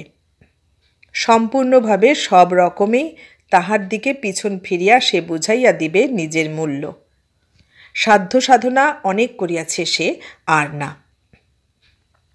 সেই প্রতিজ্ঞা মতো সে সেদিন রাত্রে আহারের পর মাথার শিয়রে আলোটা রাখিয়া একখানা মাসিকপত্র লইয়া শুইয়া পড়িল এবং রাত্রে ইন্দিরা যখন তাহারই জন্য জল ও পান লইয়া প্রবেশ করিল, তখন একবারও মুখ তুলিয়া চাহিল না, কিংবা কোনো সম্ভাষণও করিল না। ইন্দিরা একটু বিস্মিত হইল, কিন্তু সেও কোনো কথা কহিল না। জানালাগুলা ভালো করিয়া খুলিয়া দিয়া একটা জানালার সম্মুখে অনেকক্ষণ নিস্তব্ধ হইয়া দাঁড়াইয়া রহিল। তাহার পর বেশ সহজভাবেই আসিয়া বিছানার এক পাশে শুইয়া পড়িল। সুকুমার আরও অনেকক্ষণ সেইভাবে কাগজখানা চোখের সামনে ধরিয়া চুপ করিয়া পড়িয়া রহিল। গত 1 ঘণ্টার মধ্যেও তাহার পাতা উল্টাইবার দরকার হয় নাই। সে প্রয়োজন আর হইলও না। খানিকটা পরে সেও আলো নিভাইয়া শুইয়া পড়িল, কিন্তু ঘুম তাহার হইল না। অথচ যাহার জন্য তাহার চোখে সারা রাতেও তন্দ্রা নামিল না, সে মানুষটি ঠিক তাহার পাশেই শুইয়া অগাধে ঘুমাইতে লাগিল। সমস্ত রাত্রি এপাশ ওপাশ করিয়া একেবারে ভোরের দিকে ঘুমাইয়া পড়িয়া সুকুমার স্বপ্ন দেখিল সতীশকে। সে যেন ম্লান মুখে তাহারই পাশে পাশে দীর্ঘ রাস্তা চলিয়াছে, অথচ কেহ কাহারও সহিত কথা কহিতেছে না। আরও 2-3টা দিন এইভাবেই গেল। দিনে বা রাত্রে সুকুমার কখনোই ইন্দিরার সহিত কথা কহিবার চেষ্টা করে না, সামনাসামনি দেখা হইলেও না। ইন্দিরাও চুপ করিয়া থাকে। সে যেমন দেবর ননদের সহিত হাসিয়া খেলিয়া বেড়াইত, তেমনিই বেড়ায়। বাড়ির ছোট ছেলে মেয়ের দল তাহার জন্য পাগল, বড়দের তো কথাই নাই। এইভাবে সকলের স্নেহের কেন্দ্র হইয়া ইন্দিরার দিন ভালোই কাটে। স্বামীকে জীবন হইতে সম্পূর্ণ বাদ দিলেও তাহার ক্ষতি হয় না। দূর হইতে তাহার এই আনন্দ সমারোহ, এই ঔদাসীন্য সুকুমার দেখে আর পুরিতে থাকে। এ যেন বেড়া জাল, যেখানে পথ বলিয়া মনে হয় সেইখানেই বাঁধন আরও শক্ত করিয়া পায়ে আঁটিয়া ধরে। 3-4 দিন মনে মনে জ্বলিয়া অবশেষে একদিন সুকুমার অকারণে ফাটিয়া পড়িল। সহসা আপন মনেই কটূক্তি করিয়া কহিল, কুকুরকে নাই দিলে মাথায় ওঠে, এ তো জানা কথা। বন্ধুবান্ধবরা 200 বার বারণ করেছিল যে ও বিড়িওয়ালার ঘরের মেয়ে নিও না, তোমাদের ঘরে ওকে একদম মানাবে না। তাদের কথা না শুনেই এই হাল হলো আমার। ঘরের মেয়েকে কুড়িয়ে এনে ঘরে ঠাঁই দিয়েছি, ব্যাস, আর যাবে কোথায়? একেবারে মাথায় চড়ে বসে আছে। পড়তো কোনো কুলি মিস্ত্রির পাল্লায়, 2 বেলা চুলের ঝুঁটি ধরে ঘা কতক করে দিত তো বেশ থাকত। আমাদের কাজ নয় এসব মেয়ে চড়ানো। ইন্দিরা তখন আলমারির সামনে বসিয়া তাহারই কতকগুলা কাঁচা কাপড় জামা সাজাইয়া তুলিতেছিল। কথাটা আরম্ভ করিবার সঙ্গে সঙ্গে সে একবার মুখ তুলিয়া চাহিয়াছিল, কিন্তু তাহার পর আবার সে তেমনি সহজভাবেই নিজের কাজ করিয়া যাইতে লাগিল। সুকুমার নিজেই কথা বলিয়া ফেলিয়া কি যেন একটা আতঙ্কে বিবর্ণ হইয়া উঠিয়াছিল, কিন্তু ইন্দিরা নির্বিকার, তাহার মুখের একটি রেখাও বিচলিত হইল না। সেদিকে চাহিলে একথা মনেই হয় না যে তাহার কাছে অন্য কোনো মানুষ দাঁড়াইয়া আছে বা সে কোনো কথা কহিতেছে। সুকুমারের বিস্ময়ের সীমা রহিল না। এত বড় অপমানেও যে ইন্দিরা চুপ করিয়া থাকিবে, ইহা সে কখনো কল্পনা করে নাই।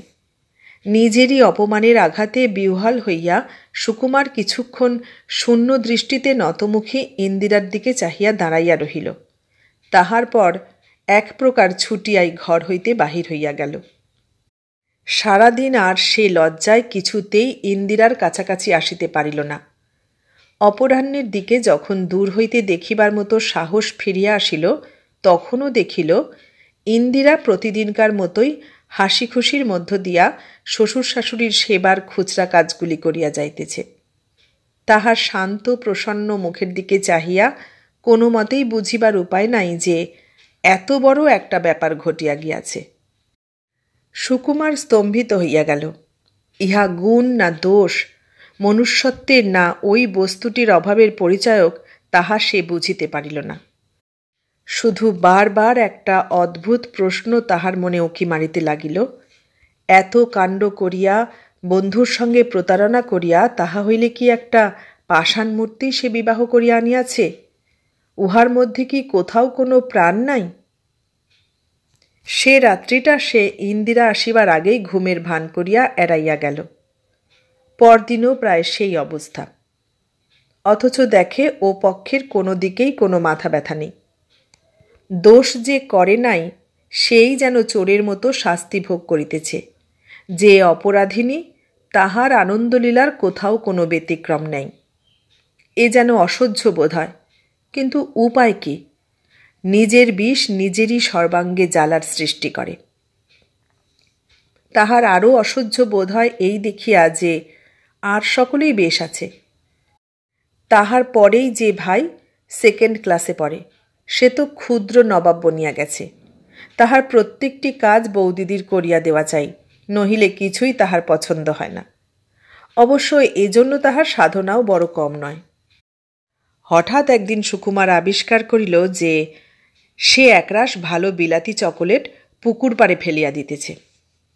অনেকক্ষণ ধরিয়া জবাবদিহির পর কারণটা শোনা গেল যে বৌদিদি নাকি একদিন চকোলেটের সঙ্গে যে ছবিগুলি থাকে তাহার প্রশংসা করিয়াছিলেন, ফলে তাহাকে ছবি যোগাইবার জন্যই এত চকোলেট কেনা হইয়াছে। চকোলেট সে নিজে খায় না, ইন্দিরা তো নয়, সুতরাং এগুলি ফেলিয়া দেওয়া ছাড়া উপায় কি? সুকুমার হিসাব করিয়া দেখিল যে এই কমাসে যত টিফিনের পয়সা সে পাইয়াছিল সবগুলি এই চকোলেট কিনিতে ব্যয় করিয়াছে। ছোট দুটি বোন তো সর্বদা ছায়ার মতো বৌদিদিকে জড়াইয়া আছে। দিনের বেলা একটু ফাঁক কোথাও পাইবার উপায় নাই। কাকা আগে কদাচিৎ বাড়ি আসিতেন, এখন কাছারি শেষ করিয়াই আসিয়া হাজির হন এবং বাড়িতে পা দিয়ায় আমাদের বৌমা কোথায় গো বলিয়া হাঁক দেন। কোনোদিন সঙ্গে করিয়া তাহার নিজের বাসায় লইয়া যান, কোনোদিন 9-10টা পর্যন্ত এখানে কাটাইয়া বিদায় লন। আর উপহার যে কত রকমের কত জিনিস তিনি দিয়াছেন এবং দিতেছেন তাহার বোধ করি হিসাবও নাই। কর্তা স্বয়ং তো আজকাল মামনি ভিন্ন ডাকেন না। একটি মুহূর্ত চোখের আড়ালে গেলে অস্থির হইয়া ওঠেন। এমনকি দাসী চাকররা পর্যন্ত যেন কোন জাদুতে এই মেয়েটির কাছে আত্মসমর্পণ করিয়াছে। কর্তাগিন্নির কথা বরং তারা অবহেলা করে, কিন্তু এই এক ফোঁটা মেয়ের একটি অস্ফুট অনুরোধ তাহাদের কাছে যেন বেদ বাক্য। অবশ্য ইন্দিরা আসিবার পর সমস্ত বাড়িটায় যে একটা অদ্ভুত শৃঙ্খলা আসিয়াছে এ কথাও অস্বীকার করিবার উপায় নাই। আগে উপকরণ ছিল যথেষ্টই, কিন্তু তবু স্বাচ্ছন্দ্য মিলিত না। এখন প্রত্যেকেরই প্রত্যেকটি জিনিস হাতের কাছে জোগানো থাকে। চারিদিকেই চমৎকার একটা নিপুণতার ছাপ, সেদিকে চাহিলে যেন চোখ জুড়াইয়া যায়। গৃহিণী প্রায় নিঃশ্বাস ফেলিয়া বলেন, মা লক্ষ্মী আসবার আগে যেন ভূতের বাসা হয়েছিল। এ সবই সুকুমার দেখে, সকলেই সুখী সে ছাড়া। অথচ সে যেদিন ইন্দিরাকে সকলের অজ্ঞাতে বিবাহ করিয়া আনিয়াছিল সেদিন ঠিক উল্টাটাই ভাবিয়াছিল। পিতার ক্রুদ্ধ মুখ, মাতার অশ্রু, ভাই বোনের বিদ্রূপ ও তিরস্কার, আর এই সকলের বিপক্ষে দাঁড়াইবার মতো সম্বল একখানি সুন্দর মুখের সপ্রেম দৃষ্টি, এই ছিল সেদিনকার কল্পনা। এ যেন বিদ্যাপতির নায়িকার অবস্থা। দারিদ্র বলিয়া লছমি সেবিতে মানিক হারানু হেলে। বেশি সুখের আশায় শান্তিটা গেল নষ্ট হইয়া। সে দেখে আর জ্বলে, সহস্র উপায় ভাবে স্ত্রীর চিত্ত জয় করিবার। কোনোটা পরীক্ষা করিয়া ব্যর্থ হয়, কোনোটা পরীক্ষা করিবার পূর্বেই হাল ছাড়িয়া দেয়। কখনো বা মনকে প্রবোধ দেয় যে সবই ঠিক আছে, যেমন স্বাভাবিক জীবনে ঘটে তেমনই ঘটিতেছে। তাহারই একটা কেমন বিকৃত মনোবৃত্তি প্রসূত কল্পনা ছিল। জীবনে সত্য যা ঘটে তাহার সহিত সে কল্পনা খাপ খাইতেছে না। এ তাহার অতিরিক্ত নভেল পড়ার ফল, কিংবা লিভারের অসুখ। কিন্তু মনকে যতই বোঝায় মন বলে নহে নহে নহে। এমনিভাবে অন্তরে অন্তরে ক্ষতবিক্ষত হইতে হইতে একদিন সুকুমার মন স্থির করিয়া ফেলিল সে কলিকাতাতেই ফিরিয়া যাইবে। হঠাৎ যে কারণে এ বাসনা হইল তাহারও একটা ইতিহাস আছে। সেদিন মনটা সকাল হইতেই খারাপ হইয়াছিল তাহার। 4-5 দিন যাবৎ সে ইন্দিরার সহিত কথাবার্তাই বন্ধ করিয়া দিয়াছিল। আশা ছিল ইন্দিরা অন্তত ইহাতে একটু ক্ষুণ্ণ হইবে, হয়তোবা ভয়ও পাইবে, কিন্তু সে আশাও সফল হয় নাই। ইন্দিরা প্রয়োজন মতো যাচিয়া কথা বলে, প্রয়োজন না থাকিলে বলে না। আগেও যেমন ছিল এখনও তেমনি আছে। সুকুমারের অভিমান লক্ষ্যই করে না যেন।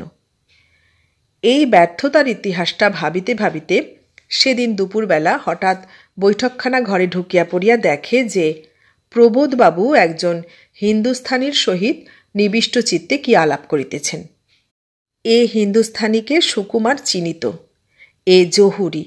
প্রবোধবাবু ইহার মারফতই হীরা জহরত ক্রয় করিতেন। বাড়িতে কোনো ক্রিয়াকলাপ নাই। অকস্মাৎ জহুরীকে কি দরকার থাকিতে পারে বুঝিতে না পারিয়া সুকুমার কাছে আসিয়া দেখিল হাতের তালুতে একটা হীরা রাখিয়া তাহার বাবা হেঁট হইয়া লেন্সের সাহায্যে তাহাকে পরীক্ষা করিতেছেন। হীরাটি একটু বড়ই এবং দামও যে কম নয় তাহা পাথরটার অস্বাভাবিক দীপ্তির দিকে চাহিলেই বোঝা যায়। সে বিস্মিত হইয়া প্রশ্ন করিল, ও পাথরটায় কি হবে বাবা, কিনবেন নাকি? প্রবোধবাবু মাথা তুলিয়া স্মিত মুখে কহিলেন, হ্যাঁ রে, মনে করছি আসছে পুজোয় বৌমাকে একটা কণ্ঠি গড়িয়ে দেব, মুক্তার কণ্ঠি। মাঝে এইটে ধুকধুকি হবে, কি বলিস, মামনিকে বেশ মানাবে না? অকস্মাৎ যেন সুকুমারের মাথায় খানিকটা উত্তপ্ত রক্ত উঠিতে শুরু করিল। মুহূর্তের মধ্যে সমস্ত দ্বিধা সংকোচ মন হইতে চলিয়া গেল। এতদিন যেটা মনের মধ্যে জল্পনা কল্পনার মধ্যেই ঘুরিতেছিল, সহসা সেটা স্থির প্রতিজ্ঞার রূপে বাহির হইয়া আসিল। সে প্রবোধবাবুর প্রশ্নের জবাব না দিয়া বলিয়া ফেলিল, আমি আজ সন্ধ্যার গাড়িতেই কলকাতায় যাব বাবা। বিস্মিত হইয়া প্রবোধবাবু প্রশ্ন করিলেন, সে কি, কেন রে? হীরাটার দিক হইতে মুখ ফিরাইয়া লইয়া সুকুমার উত্তর দিল, লটা তো সবই পড়া রয়েছে, মিছিমিছি ওটা পচিয়ে রেখে লাভ কি? মনে করছি ফাইনালটা দিয়ে দেব এবার। প্রবোধবাবু ঈষৎ আশ্বস্ত হইয়া কহিলেন, ও তা আজই যাবি একেবারে? দিনটা আবার কেমন আছে আজ? সুকুমার দৃঢ় কণ্ঠে কহিল, হ্যাঁ আজই ভালো, অনেক দিন থেকেই মনে করছি, আজ নয় কাল করে অনর্থক দেরি হয়ে যাচ্ছে। ফাইনালের আর বেশি দেরি তো নেই, এরপর গেলে আর তৈরি হতে পারবো না। প্রবোধবাবু কহিলেন, কিন্তু দিনটা কেমন দেখলে হতো না, অশ্লেষা মঘা নেই তো? তাচ্ছিল্যের সহিত সুকুমার জবাব দিল, হ্যাঁ এই তো 2 ঘন্টার পথ, তার আবার দিন দেখা। সে উপরে চলিয়া গেল। প্রবোধবাবুও হীরাখানা জহুরীর হাতে ফেরত দিয়া কহিলেন, তুমি কাল একবার এসো তারাচাঁদ, আজ আর দেখবার সময় হবে না। তারাচাঁদ চলিয়া গেল। প্রবোধবাবু কিছুক্ষণ চুপ করিয়া একাই বসিয়া রহিলেন। সুকুমারের এই সহসা জাগরিত কর্তব্যবুদ্ধির মধ্যে কোথায় একটা গলদ আছে, সেইটাই বোধ করি চিন্তা করিতেছিলেন।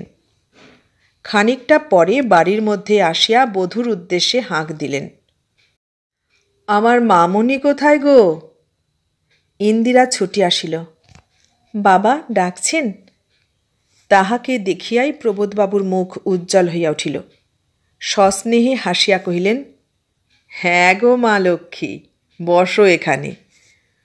তাহার পর প্রশ্ন করিলেন, মা একটা কথা জিজ্ঞাসা করব, বেহায়া ভাববে না? বলুন না, কি বলবেন? গলা নামাইয়া প্রবোধবাবু কহিলেন, মা খোকার সঙ্গে কি তোমার কোনো ঝগড়াঝাঁটি হয়েছে? আমাকে লুকিও না, ঠিক করে বলো, আমার কাছে কোনো লজ্জা নেই মা। ইন্দিরা তাহার আয়ত চক্ষু তুলিয়া স্থির দৃষ্টিতেই শ্বশুরের দিকে চাহিল। কই না তো। স্বস্তির নিঃশ্বাস ফেলিয়া প্রবোধবাবু কহিলেন, তবু ভালো, আমি ভাবলুম রাগারাগি করেই বুঝি চলে যেতে চাইছে। ইন্দিরা যেন এক মুহূর্তের জন্য একটু চমকিয়া উঠিল। তাহার পরই আবার চক্ষু নত করিয়া যেমন বসিয়াছিল তেমনি বসিয়া রহিল। প্রবোধবাবু কিছুক্ষণ স্নিগ্ধ দৃষ্টিতে নতমুখী বধূর দিকে চাহিয়া থাকিয়া কহিলেন, এই জন্যেই ডাকছিলুম। আচ্ছা তুমি যাও মা, এখন বিশ্রাম করোগে। ইন্দিরা উঠিয়া ভিতরে চলিয়া গেল। সুকুমারের এবারের প্রতিজ্ঞার আর নড়চড় হইল না। সে যথাসময়ে বৈকালিক চা পানের পর সুটকেস গুছাইয়া লইয়া কলিকাতা রওনা হইল। হোস্টেলের ঘর সে ছাড়ে নাই, বিছানাপত্রও সেখানে প্রস্তুতি আছে, সুতরাং এমন কিছু উদ্যোগ আয়োজন নাই কিংবা কোনো দুর্ভাবনারও কারণ ছিল না। যাত্রার আগে সুকুমার ইন্দিরাকে দেখিবার আশা করে নাই, কিন্তু হরিপ্রিয়া পান দিবার অছিলায় একরকম জোর করিয়াই তাহাকে পাঠাইয়া দিলেন। সে আসিয়া পানের ডিবাটা মেলিয়া ধরিয়া কহিল, মা বলে দিলেন খুব সাবধানে থাকতে। সুকুমার চকিতে একবার ইন্দিরার মুখটা দেখিয়া লইল। বোধহয় তখনও সে মুখে সে একটু বেদনার ছায়া আশা করিতেছিল, কিন্তু তাহার ভাবলেশহীন মুখ হইতে অনুরোধটা বাহির হইয়া আসিল কতকটা যান্ত্রিক ব্যাপারের মতোই। একটা পান তুলিয়া লইয়া সুকুমার ঘর হইতে বাহির হইয়া আসিল। কথাটার উত্তর দিবারও প্রবৃত্তি রহিল না। গাড়ির সময় তখন আসন্ন। সে আর অন্তপুরেও কোথাও দাঁড়াইল না, হনহন করিয়া নামিয়া একেবারে ঘোড়ার গাড়িতে চড়িয়া বসিল। বারবার নিজের অভিমানের কাছেই প্রতিজ্ঞা করিতে লাগিল, আর বহুদিন এ মুখ হইবে না। আমাকে বাদ দিয়া আর সকলেই যদি সুখী হয় তো হোক। কিন্তু দৈব বিরূপ। সুকুমারের আদেশে কোচম্যান একটু জোরেই গাড়ি চালাইয়াছিল। শ্যাকরাদের আমবাগানের বাঁকে যে একটা গরুর গাড়ি দাঁড়াইয়াছিল তাহা সে দেখিতে পায় নাই। যখন দেখিল তখন প্রাণপণে রাশ টানিয়া ধরিয়াও ঘোড়াকে সামলাইতে পারিল না। গাড়ি একেবারে গিয়া পড়িল গরুর গাড়ির ঘাড়ের উপর। তাহার পরের ব্যাপার সাধারণ। গাড়িটা পাশের খানায় উল্টাইয়া পড়িল। খানার ধারে শ্যাকরাদের একটা সজনে গাছ থাকায় একেবারে উপুর হইয়া পড়িল না, কাত হইয়া লাগিয়া রহিল। কোচম্যান, ঘোড়া এবং গরুর গাড়ি চালক সাংঘাতিক জখম হইল। অতি অদ্ভুত উপায়ে শুধু গরু দুটা বাঁচিয়া গেল। সুকুমারের রক্তপাত খুব বেশি না হইলেও চোট লাগিয়াছিল দারুণ। সে কতকটা অজ্ঞানের মতোই হইয়া পড়িয়াছিল। চারিদিক হইতে যখন হৈ হৈ করিয়া লোকজন আসিয়া পড়িয়া তাহাকে টানিয়া বাহির করিল, তখন ব্যাপারটা কতকটা বুঝিতে পারিলেও তাহার নড়িবার বা কথা বলিবার সামর্থ্য ছিল না। দৈবক্রমে স্কুলের তখন ছুটির সময়। ছেলেরা কাছেই ছিল। তাহারা স্কুলেরই একটা চেয়ারের উপর তাহাকে বসাইয়া সকলে মিলিয়া ধরাধরি করিয়া বাড়িতে লইয়া আসিল। ওই অবস্থাতে সুকুমারকে ফিরিতে দেখিয়া হরিপ্রিয়া কোনো প্রশ্ন না করিয়াই চিৎকার করিয়া কাঁদিয়া উঠিলেন। প্রবোধবাবুর মাথা ঝিমঝিম করিতে লাগিল।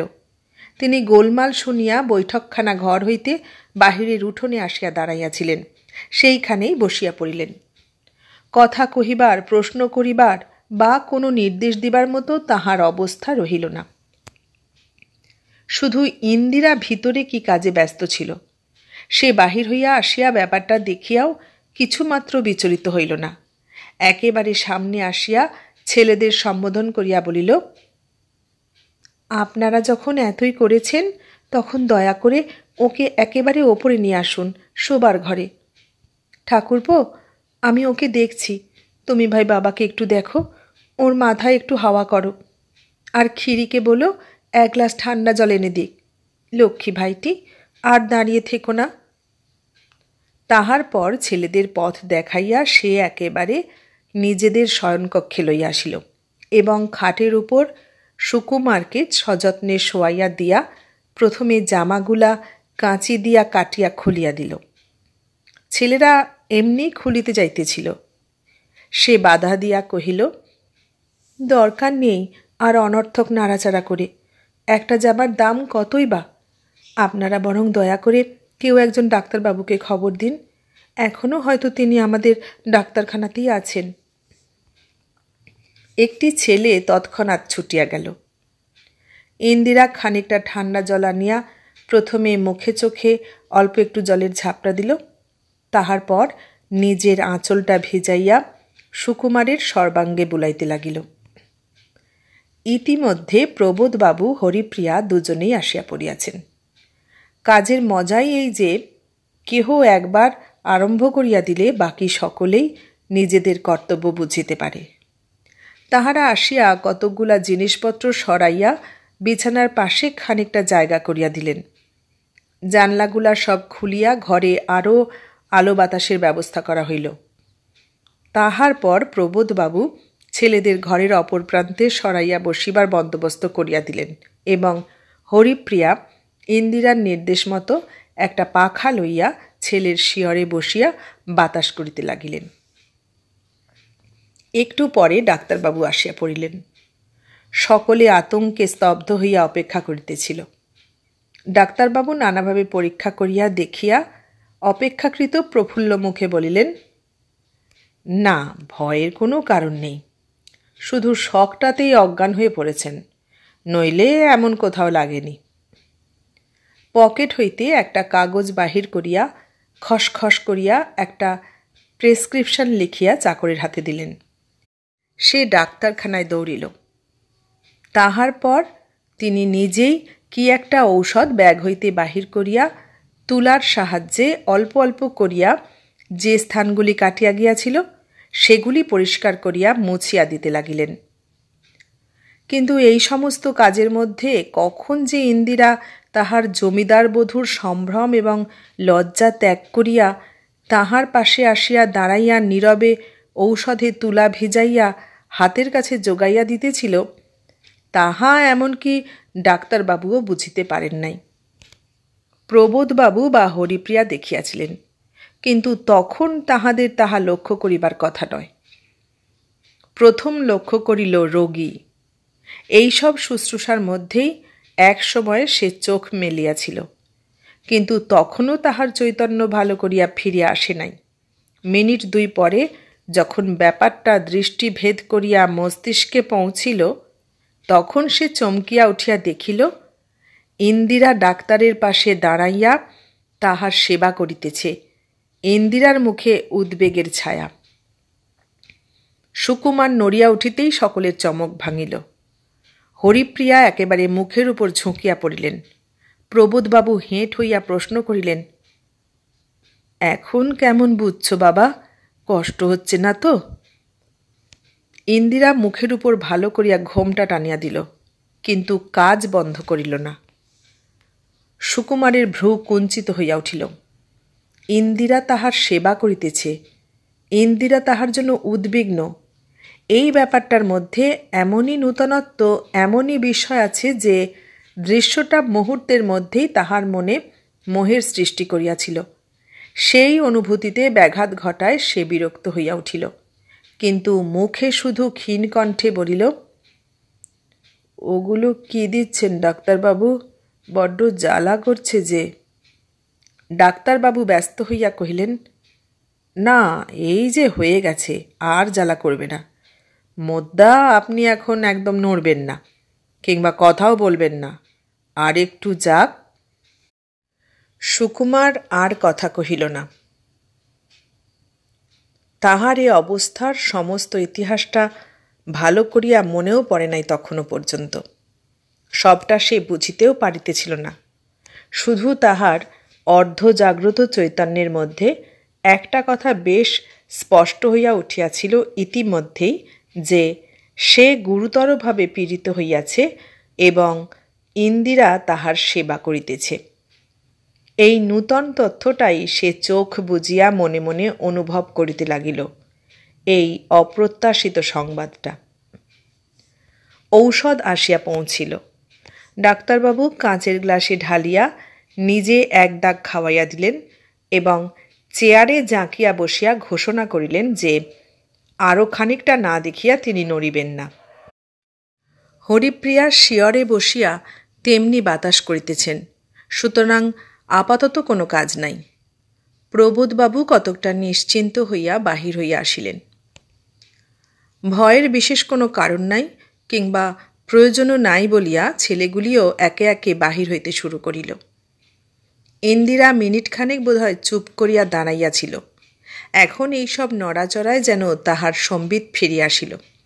সে চট করিয়া আর একটা দরজা দিয়া বাহিরে আসিয়া প্রবোধবাবুকে চুপি চুপি কহিল, বাবা, এরা এত কষ্ট করলেন, এমনি এমনি চলে যেতে দেওয়া কি ঠিক হবে? প্রবোধবাবু ব্যস্ত হইয়া পড়িলেন। তাই তো, সে তো ভারী অন্যায় হবে, কিন্তু কি করা যেতে পারে তাও তো বুঝতে পারছি না। মৃদু কণ্ঠে ইন্দিরা জবাব দিল, আপাতত একটু মিষ্টি মুখ করিয়ে দিলে হতো না? ঠিক ঠিক। বাবা, তোমরা 1 মিনিট দাঁড়াও। না না, তোমরা ওই বৈঠকখানায় বসবে, চলো। মামনি, তুমি তাহলে। ইন্দিরা মুচকি হাসিয়া ভিতরে চলিয়া গেল। সন্ধ্যার পর ডাক্তার বিদায় লইতে প্রবোধবাবু আসিয়া তাহার পরিত্যক্ত চেয়ারটায় বসিলেন। সুকুমার তখন চোখ বুজিয়া পড়িয়া আছে, বোধ করি ঘুমাইয়াই পড়িয়াছে। হরিপ্রিয়া তখনও তাহার মাথায় বাতাস করিতেছিলেন। তাহাকেই সম্বোধন করিয়া প্রবোধবাবু ফিসফিস করিয়া প্রশ্ন করিলেন, খোকা বোধ হয় ঘুমোল না? হরিপ্রিয়া মাথা নাড়িয়া জানাইলেন, হ্যাঁ। একটুখানি চুপ করিয়া থাকিয়া প্রবোধবাবু তেমনি চুপি চুপিই কহিলেন, বিপদে না পড়লে কার কি দাম বোঝা যায় না। উফ, আজ বৌমা না থাকলে কি কাণ্ডই হতো তাই ভাবছি। যেমন তুমি তেমনি আমি, দুজনেই তো বসে পড়লুম। ওইটুকু মেয়ের কি উপস্থিত বুদ্ধি বলো দিকি! এক লহমা ভাবলে না, কিংবা হইচই কান্নাকাটি কিচ্ছু করলে না, একেবারে কাজে লেগে গেল। আশ্চর্য! প্রবোধবাবু চুপ করিলেন। সমস্ত কথাগুলি মনে করিয়া হরিপ্রিয়ার চোখে বোধ করি জল আসিয়া গিয়াছিল। তিনি আঁচলে চোখ মুছিয়া গাঢ়স্বরে কহিলেন, মা আমার সাক্ষাৎ ভগবতী, খোকা বেঁচে থাক আর বৌমা বেঁচে থাক, আর কিছু চাই না, আর কিছু ভাবতেও হবে না তাহলে। সহসা তিনি চুপ করিয়া গেলেন, কারণ সুকুমার এই সময় একটু নড়িয়া চড়িয়া উঠিল। পাছে ঘুম ভাঙে এই আশঙ্কায় হরিপ্রিয়া মুখের উপর ঝুঁকিয়া পড়িলেন। প্রবোধবাবু উৎকণ্ঠ হইয়া চাহিয়া রহিলেন, কিন্তু সুকুমার আর বিশেষ নড়াচড়া করিল না। হরিপ্রিয়া স্বস্তির নিঃশ্বাস ছাড়িলেন। সুকুমার জাগিয়াই ছিল। সে ভাবিতেছিল ইন্দিরার কথা। বাবা মার কথা কানে যাইতে অকস্মাৎ তাহার দুই চোখ জলে ভরিয়া গিয়াছিল। সে মুখটা বালিশের দিকে আরও গুঁজিয়া দিয়াছিল, শুধু দুর্বলতা ঢাকিবার জন্যই। সেও ওই কথাটাই ভাবিতেছিল। বিপদে না পড়িলে কাহারও যথার্থ মূল্য বোঝা যায় না। এই ইন্দিরাকে সে এতদিন কি ভুলি না বুঝিয়াছিল। বেচারি ইন্দু, তাহাকে কটু কথা বলিতেও ইতস্তত তো করেই নাই, এমনকি তাহার পিতার দারিদ্র্যকে উপলক্ষ করিয়াও কত অপমান করিয়াছে। বেচারি একটি প্রতিবাদ করে নাই, রাগ করে নাই, নীরবে সমস্ত সহিয়াছে। উপরন্তু পরক্ষণে সুকুমারেরই স্বাচ্ছন্দ্যের ব্যবস্থা করিয়াছে, শান্ত স্মিত মুখে। যে প্রেম বক্ষ ভরিয়াই ছিল শুধু প্রকাশের অপেক্ষায়, এইবার তাহাই যেন উদ্বেল হইয়া উঠিল। সে ইন্দিরার কাছে ক্ষমা চাহিতে চায়, আর এখনই 1 মিনিটও যেন সবুর সহিতেছে না। সে আবারও নড়িয়া চড়িয়া উঠিল। হরিপ্রিয়া মুখের কাছে মুখ আনিয়া উদ্বিগ্ন সস্নেহে প্রশ্ন করিলেন, কি বাবা, কষ্ট হচ্ছে কিছু? সুকুমার মাথা নাড়িয়া জানাইল, না। তাহার পর একটু চুপ করিয়া থাকিয়া কহিল, তুমি আর কতক্ষণ বসে থাকবে মা এমন করে? তুমি আহ্নিক পুজো করো গে, আমি এমনি ঘুমোবো এখন, বাতাস লাগবে না। বোধহয় আসল কথাটা হরিপ্রিয়া বুঝিলেন। বিশেষ প্রতিবাদ না করিয়া কহিলেন, তুই কি খাবি এখন কিছু? ডাক্তার বার্লি দিতে বলেছে, পাঠিয়ে দেব বৌমাকে দিয়ে একটু। প্রথমটা না বলিতেই যাইতেছিল, কিন্তু শেষের কথাটা শুনিয়া সুকুমার কহিল, দাও একটু না হয়। হরিপ্রিয়া ও প্রবোধবাবু দুজনেই উঠিয়া পড়িলেন। একটু পরেই আঁচলের উপর বার্লির বাটি বসাইয়া ঘরে ঢুকিল ইন্দিরা। বাটিটা টিপয়ের উপর রাখিয়া কাছে গিয়া মৃদু কণ্ঠে প্রশ্ন করিল, এখনো গরম আছে একটু, এখনই খাবে না ঠান্ডা করে দেব? সুকুমার বাঁ হাতখানা বাড়াইয়া তাহার একটা হাত চাপিয়া ধরিয়া কহিল, ইন্দু, তোমার কাছে অপরাধ আমার কখনো ঘুচবে না। মাপ চাইব যে সে মুখও বোধহয় নেই। ইন্দিরার ভাবশূন্য মুখ বোধহয় এই প্রথম আরক্ত হইয়া উঠিল। সে হয়তো একটু বিস্মিতও হইল। মৃদু কণ্ঠে কহিল, ওসব কথা এখন থাক, দুর্বল শরীর তোমার, এই বার্লিটুকু একবার খেয়ে নাও। ঈষৎ ক্ষুণ্ণ হইলেও সুকুমার আর কথা কহিল না। ইন্দিরার হাতখানা ছাড়িয়া দিয়া এক নিঃশ্বাসে বার্লিটা খাইয়া ফেলিল। ইন্দিরা বাটি ধরিয়া রহিল। খাওয়া শেষ হইলে নিজের আঁচল দিয়াই মুখ মুছাইয়া দিল। এ যেন এক বিস্ময়কর অনুভূতি। সুকুমার স্তব্ধভাবে ইন্দিরার এই সেবা পরায়ণা মূর্তির দিকে চাহিয়া রহিল। সে বাটিটা বাহিরে রাখিয়া আসিল। তাহার পর টেবিলের আলোটা সুকুমারের চোখে লাগিতে পারে এই আশঙ্কায় একটা খবরের কাগজ চিমনির গায়ে আড়াল করিয়া দিয়া শিয়রে আসিয়া বসিল বাতাস করিতে। কিন্তু পাখাটা তুলিয়া লইতেই সুকুমার কহিল, ওখানে বসলে তোমায় যে দেখতে পাবো না ইন্দু, তুমি এইখানে এসে বসো। সে তাহার পাশটা দেখাইয়া দিল। ইন্দিরা ঘাড় নাড়িয়া কহিল, না, তোমার এখন ঘুমোনো দরকার। আমি মাথায় বাতাস করছি, তুমি ঘুমিয়ে পড়ো। ওখানে বসলে তুমি ঘুমোতে দেরি করবে। তাহার কণ্ঠস্বর দৃঢ়। সুকুমারের আর প্রতিবাদ করিতে সাহস হইল না। কে জানে, হয়তো আর বেশি বলিতে গেলে এখনই আবার একেবারে সুর কাটিয়া যাইবে। তাহার চেয়ে এই শাসন উৎকণ্ঠা প্রসূত, এই কথা কল্পনা করাই ভালো। সে আস্তে আস্তে পাশ ফিরিয়া শুইয়া একটা হাত ইন্দিরার হাঁটুর উপর তুলিয়া দিল। তাহার পর চোখ বুজিয়া থাকিতে থাকিতে কোনো এক সময় সত্যই ঘুমাইয়া পড়িল। সুকুমারের ঘুম ভাঙিল অনেক রাত্রে। সহসা যেন গালের উপর কাহার একটা উষ্ণ নিঃশ্বাস লাগার সঙ্গে সঙ্গে তাহার আচ্ছন্নতা কাটিয়া গেল। চোখ মেলিয়া দেখিল ইন্দিরা তখনও তেমনই শিয়রে বসিয়া আছে। কিন্তু বোধ করি বাতাস করিতে করিতেই এক সময়ে তাহার তন্দ্রা আসিয়াছিল। সে ঢুলিয়া সুকুমারেরই বালিশের উপর মুখ গুজিয়া পড়িয়াছে। হাতে তাহার তখনও পাখাটা ধরা, কতকটা উপুর হইয়া পড়িয়াছে। ঘাড়টা বাঁকিয়া সুকুমারের দিকে মুখটা ফেরানো, সেই অবস্থাতেই অঘোরে ঘুমাইতেছে। কতখানি শারীরিক ক্লান্তিতে ইহা সম্ভব হইয়াছে ভাবিয়া সুকুমারের বুক স্নেহে ও মমতায় ভরিয়া উঠিল। কিন্তু কনুইতে ভর দিয়া একটু উঠিয়া বসিতেই টেবিলের আলোর একটা রেখা ইন্দিরার মুখে আসিয়া পড়িয়া তাহার ঘুমন্ত মুখটা এতই সুন্দর দেখাইল যে কিছুক্ষণ পর্যন্ত সে মহাবিষ্টের ন্যায় শুধু তাহার মুখের দিকেই চাহিয়া বসিয়া রহিল। তাড়াতাড়ি কোনো স্বাচ্ছন্দ্য দিবার কথা ভাবিতেও পারিল না। ঠোঁট দুটি একটু ফাঁক হইয়া আছে, তাহার মধ্য দিয়া সাদা দাঁতগুলির আভাস পাওয়া যাইতেছে। চোখের সুদীর্ঘ পক্ষরাজি শুভ্র রক্তিম গণ্ডের উপর অনেকখানি ছায়া বিস্তার করিয়াছে। সুন্দর মসৃণ কপালের উপর একটি সিঁদুরের ফোঁটা, সবটা মিলিয়া যেন নিমেষে তাহাকে মুগ্ধ করিয়া দিল। মিনিট ২-৩ নিঃশব্দে চাহিয়া থাকিবার পর তাহার নিজেরই ক্লান্তি বোধ হইল। কনুইয়ের উপর ভর দিয়া ওইভাবে বসিয়া থাকিতে কষ্টও হইতেছিল। সে উঠিয়া বসিবার চেষ্টা করিল, কিন্তু ভালো লাগিল না। শুইয়া পড়িয়া অত্যন্ত সন্তর্পণে ইন্দিরাকে সোজা করিয়া শোয়াইবার চেষ্টা করিল, তাহাতেও সুবিধা হইল না। কাজটা যত সহজ মনে হইয়াছিল দেখা গেল ততটা সহজ নয়। তখন আবার উঠিয়া বসিয়া ইন্দিরাকে একেবারে নিজের পাশে টানিয়া লইল। সে এমনই গাঢ় ঘুমে আচ্ছন্ন হইয়াছিল যে অত টানাটানিতেও আগে তাহার ঘুম ভাঙে নাই। ভালো করিয়া মাথায় বালিশটা টানিয়া দিবার সময় শুধু একবার চোখ মেলিল। ঘুমের ঘোরে কি বুঝিল কে জানে, কেমন একটা বিহ্বলভাবে হাসিয়া সে সুকুমারকে নিবিড়ভাবে জড়াইয়া ধরিল। পরক্ষণেই তাহার বুকে মুখ গুঁজিয়া আবার ঘুমাইয়া পড়িল।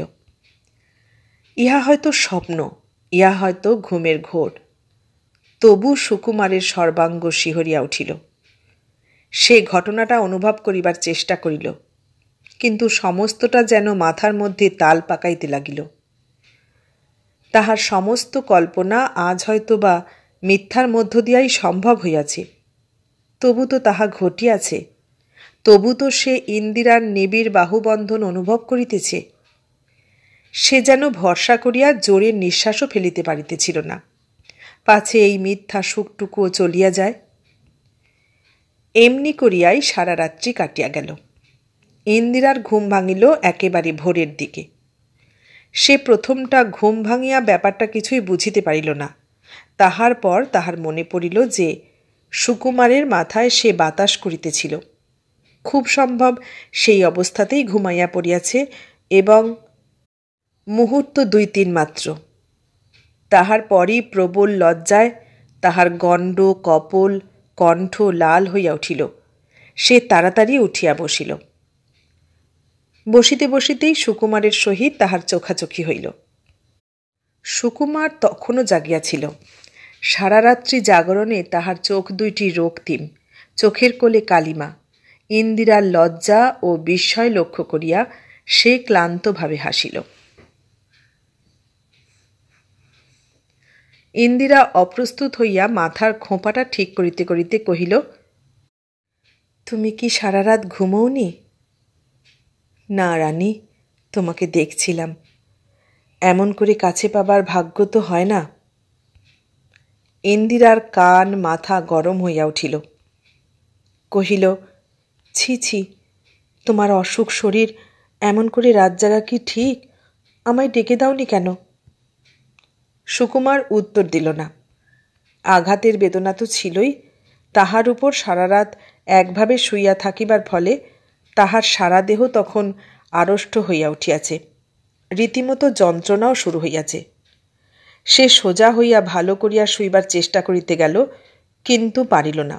বরং যন্ত্রণায় তাহার মুখ চোখ বিবর্ণ হইয়া উঠিল। ইন্দিরা উদ্বিগ্ন হইয়া তাহার মুখের উপর ঝুঁকিয়া কহিল, পাশ ফিরিয়ে দেব? দাঁড়াও দাঁড়াও।